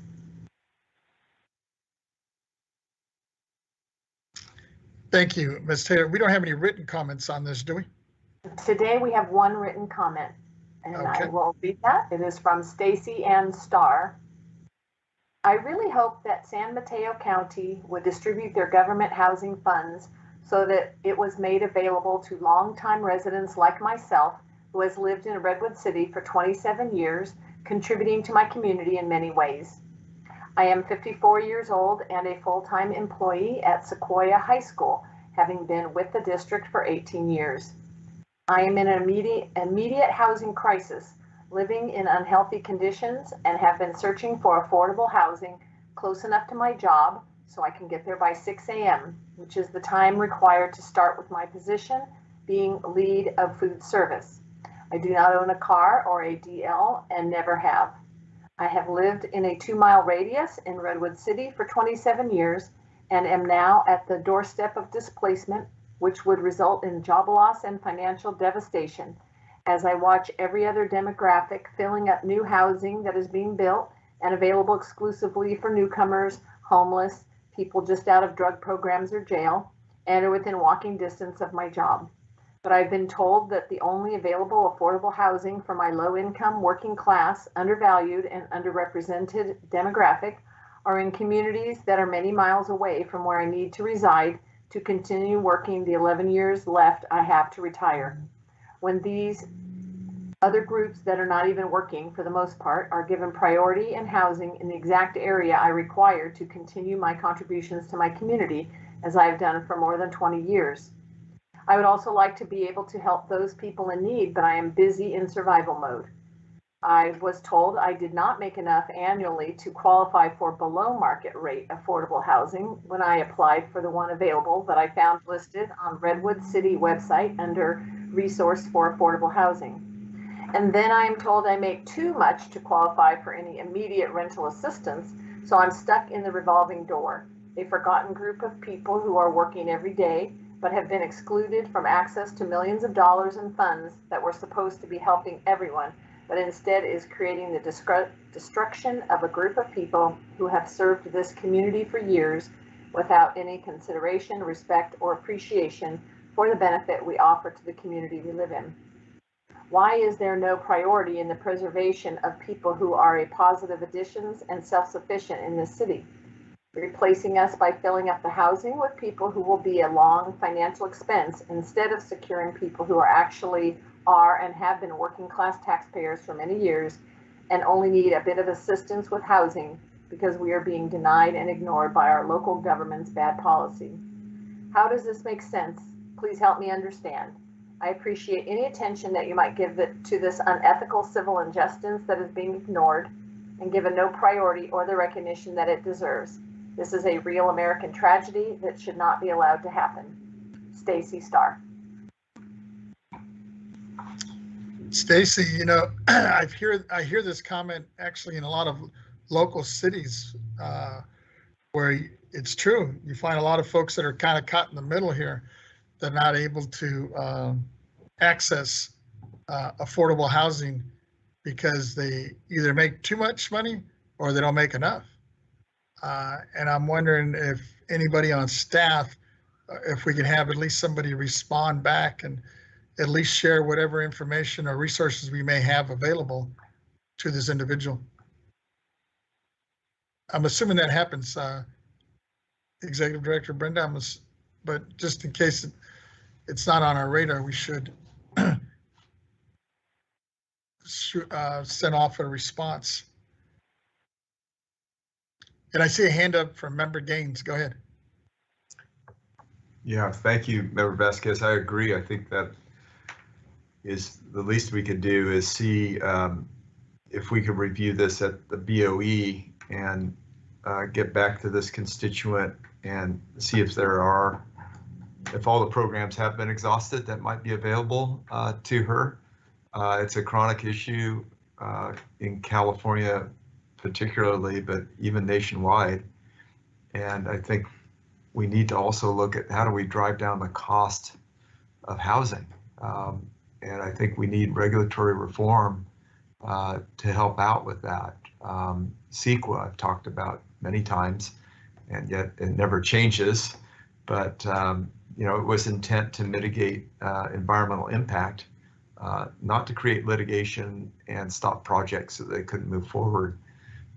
I think there are some inroads being made in terms of innovation. Elon Musk has talked about new forms of housing that are basically kits. They're housing kits that can be put together on the site and with great savings in construction costs. There are also 3D technology being used for homes that are constructed out of concrete per a program that is in a 3D printer style format that actually builds the walls up with a robot type computer program. But bottom line is it drops the cost about 20% on construction. And so we need to continue to look at ways that we drive that cost down, that we bring the regulatory costs down. I would sure like to see a lot more housing built, just smaller housing for folks so that they would have an opportunity to buy a home. I'm sorry, Chairman Vasquez, members, I just want to caution the board, this is an N item. It's not agendized for discussion or action. I appreciate that this is a subject that the board members are maybe interested in. I would suggest that we agendize it for a future meeting, and that way we can have a full discussion about options. Again, my apologies for interrupting. Mr. Najo, is it all right to respond though to a constituent's letter? If it was a constituent's letter to your office, it would be one thing, but because this came in as an N item, the board's option in this case is if the board is interested in it, it can agendize it for a future agenda item, or we can talk about having our TRA contact this constituent and maybe getting some more information for the board for a future agenda item. All right, well, thank you very much. It is an issue that is of very high level of importance. I would love to talk to my fellow board members as to whether we should bring this forward as an agenda item. Thank you. Sure, thank you. Yeah, thank you. And thanks for the check, because I kind of figured we were getting a little too far off the agenda here on that item, but I just wanted to raise it in terms of a concern. So we will take it up hopefully at a future meeting here. Any other comments? See no other comments or hands? Ms. Taylor, do we have anybody on the line that wishes to speak on the N item? Let me check. AT&T moderator, can you let us know if there is anyone who would like to make a public comment on this matter? Okay, once again, if you'd like to make a comment, please press 1, then 0. 1, 0 to make a comment.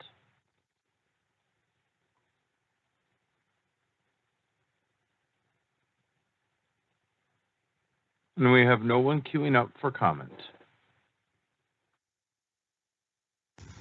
Thank you. With that, if I can have Ms. Taylor, please call our next item. Our next item is the board work group on organization of board work groups. Follow-up discussion and action on the board work group's charter to formalize the board work group's forums. Chairman Vasquez will introduce this item.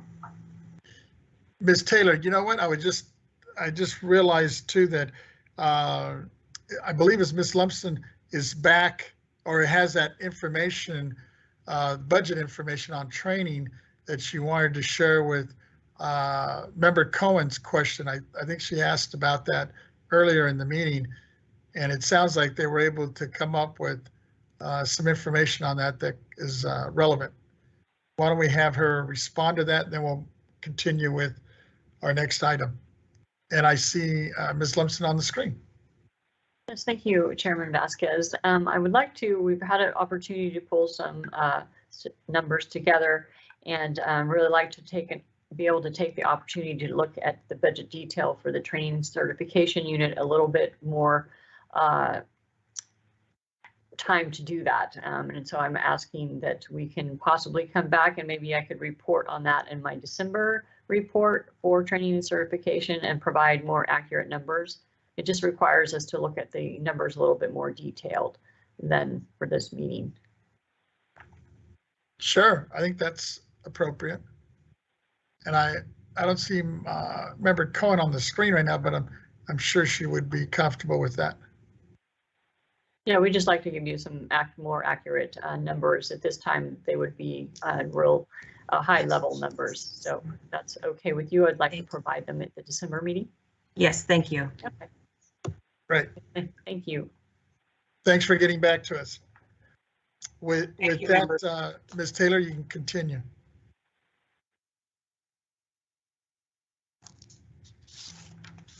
Okay. Do you want me to recall the item, Chairman Vasquez? Please, just so people know. Yes. All right. Our next item is the board work group on organization of board work groups. Follow-up discussion and action on the board work group's charter to formalize the board work group's forums. Chairman Vasquez will introduce this item. Thank you. We will now convene the board work group on the organization of board work groups. This is a follow-up discussion and action on the board work groups. Sure. And I'm getting ready to introduce you, Member Cohen. Just give me a second. And it's under the charter to formalize the board work group forums. And I'm going to turn to Member Cohen as the work group chair, and Member Cohen, I believe she is available and ready to go. Yeah, thank you very much, Mr. Chair. So just for clarification, last month, I made a full presentation on the proposed charter. And at this time, I guess I was just trying to check in to see if there are any questions after reviewing the charter. If not, I'd like to move for adoption on charter, but the charter as it was drafted, but we didn't have like a work group on charter. I can't hear you, Mr. Vasquez. I'm sorry, Member Cohen, I just froze. I was actually taken out. I just got back on the screen, so I didn't get to hear your comments. I'm sorry. Yeah, so just to recount, Ms. Fleming made a presentation to us, and then I moved to adopt it. And so that is the action. It wasn't necessarily a formalized work group that was organized. Ms. Fleming, is my recollection accurate? So yes, it is accurate. So at the prior discussion, we raised the issue of bringing structure to the work group, specifically looking at the charter. And so, and like you, Ms. Cohen, my recollection of the detail is that we wanted to lay out the material. The discussion was that the board members at that time, at the last meeting, had not had an opportunity to really study the material. And so the action and discussion then at the last meeting was to bring it forward to this month with the expectation that members would review the material and be prepared to discuss it now. And in our pseudo, we haven't officially adopted all aspects of the work group structure yet. That's part of what this charter process is here to establish. But I think it is scheduled on the agenda at this point as a work group, albeit loosely. So it's just an opportunity at this point, members, for you as members to have some conversations around the charter. The material has been attached to PAN. And then if you've had a chance to review the material, to offer any comments, thoughts or recommendations, and as you deem appropriate. And if none, then I defer to Ms. Cohen on her motion to proceed. But fundamentally, the material that's been provided on PAN is the cover letter with some more information, and then the charter is attached to that material. So it's whether or not that is ready for your discussion or ready for your adoption. With that, let me just make a couple of quick comments, Member Cohen, then I'll turn it back to you. You can either respond or we could move forward with your recommendations here. And basically, it's one, I support the charter, and especially as it's stated on pages 3 and 4, that the chair or member established in the work group has the power to specify, number 1, the work group subject matter and objectives. And then number 2, the work group chair or co-chairs. 3, the work group time frame, and that work group discussions and meetings will be open to the public. And then one question on page 4, while the work group chair and co-chair are responsible for its agenda, work plan, supporting materials, and participants, the board chair and the ED have the right to review for legal and technical purposes. And I just want to confirm that that doesn't mean that the board chair or the ED would have any kind of veto power or of whatever is presented. If I'm not mistaken, is that correct? Mr. Chair, it's no different than what we do with our regular meetings. What you're asking. We're not departing from our already established practice. All righty. Thank you. Any other comments or questions from any of the members? If not, I'll turn it back over to you, Member Chair Cohen. Oh, I see a hand from Ms. Stowers. Go ahead.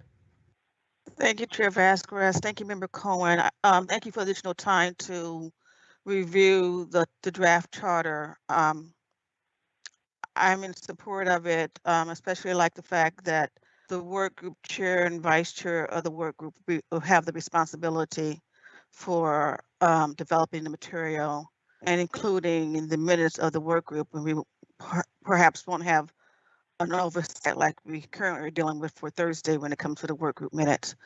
So again, thank you. Well thought out plan, and I'm prepared to vote on this one. Thank you, Ms. Stowers. All right, Mr. Chair, it looks like we are ready to move forward and make a motion to adopt the charter as presented in the PAN. Second. Thank you. Second by Ms. Stowers. Any comments or questions about the motion? Oh, it sounds like there's one. Go ahead. Oh, I was going to say public comment. Yes. No, I was seeing if there was any from the members. I will open it to the public first or after. See no other hands are up. Ms. Taylor, we don't have any written comments on this, do we? We do not have any written comments. Can we just check with AT&T if there's anybody on the line? Certainly. AT&T moderator, can you let us know if there is anyone who would like to make a public comment on this matter? And if you'd like to make public comment, please press 1, then 0. 1, 0.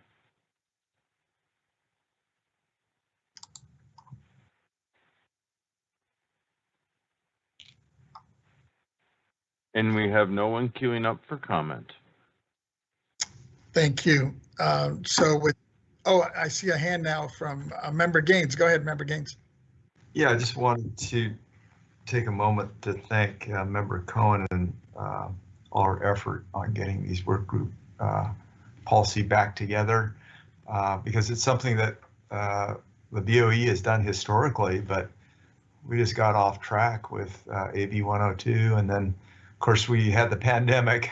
So I just want to highlight the fact that you've brought this forward, and thank you for doing so. And I think it can be very productive in terms of bringing parties together on issues of concern that we ought to be addressing as members of the BOE.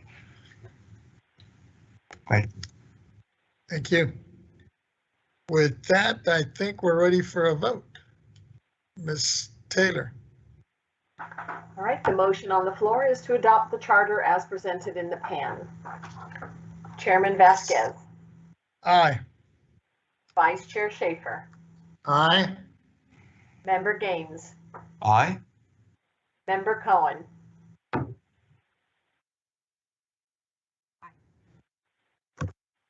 Was that an aye? Member Cohen? You're muted, ma'am. You were muted. Okay. Thank you. Deputy Controller Stowers. Aye. So that's unanimous of all those present.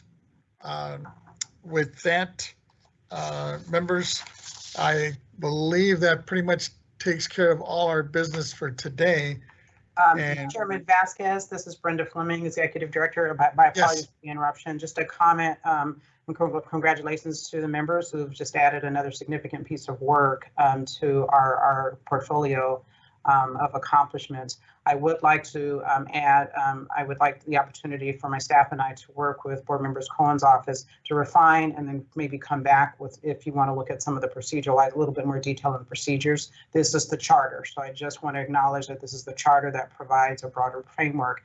As you move forward and you start to execute it, you might find some things that you might want to tweak and refine. So I'm just making myself available as you're encountering some of those issues, if you have questions, so that we could make sure that the body of work, especially as it relates to agendas, minutes, etc., and you've been doing a lot of it anyway, that those materials align with the board proceedings requirements in our Bagley meeting documents to make sure that there's accuracy.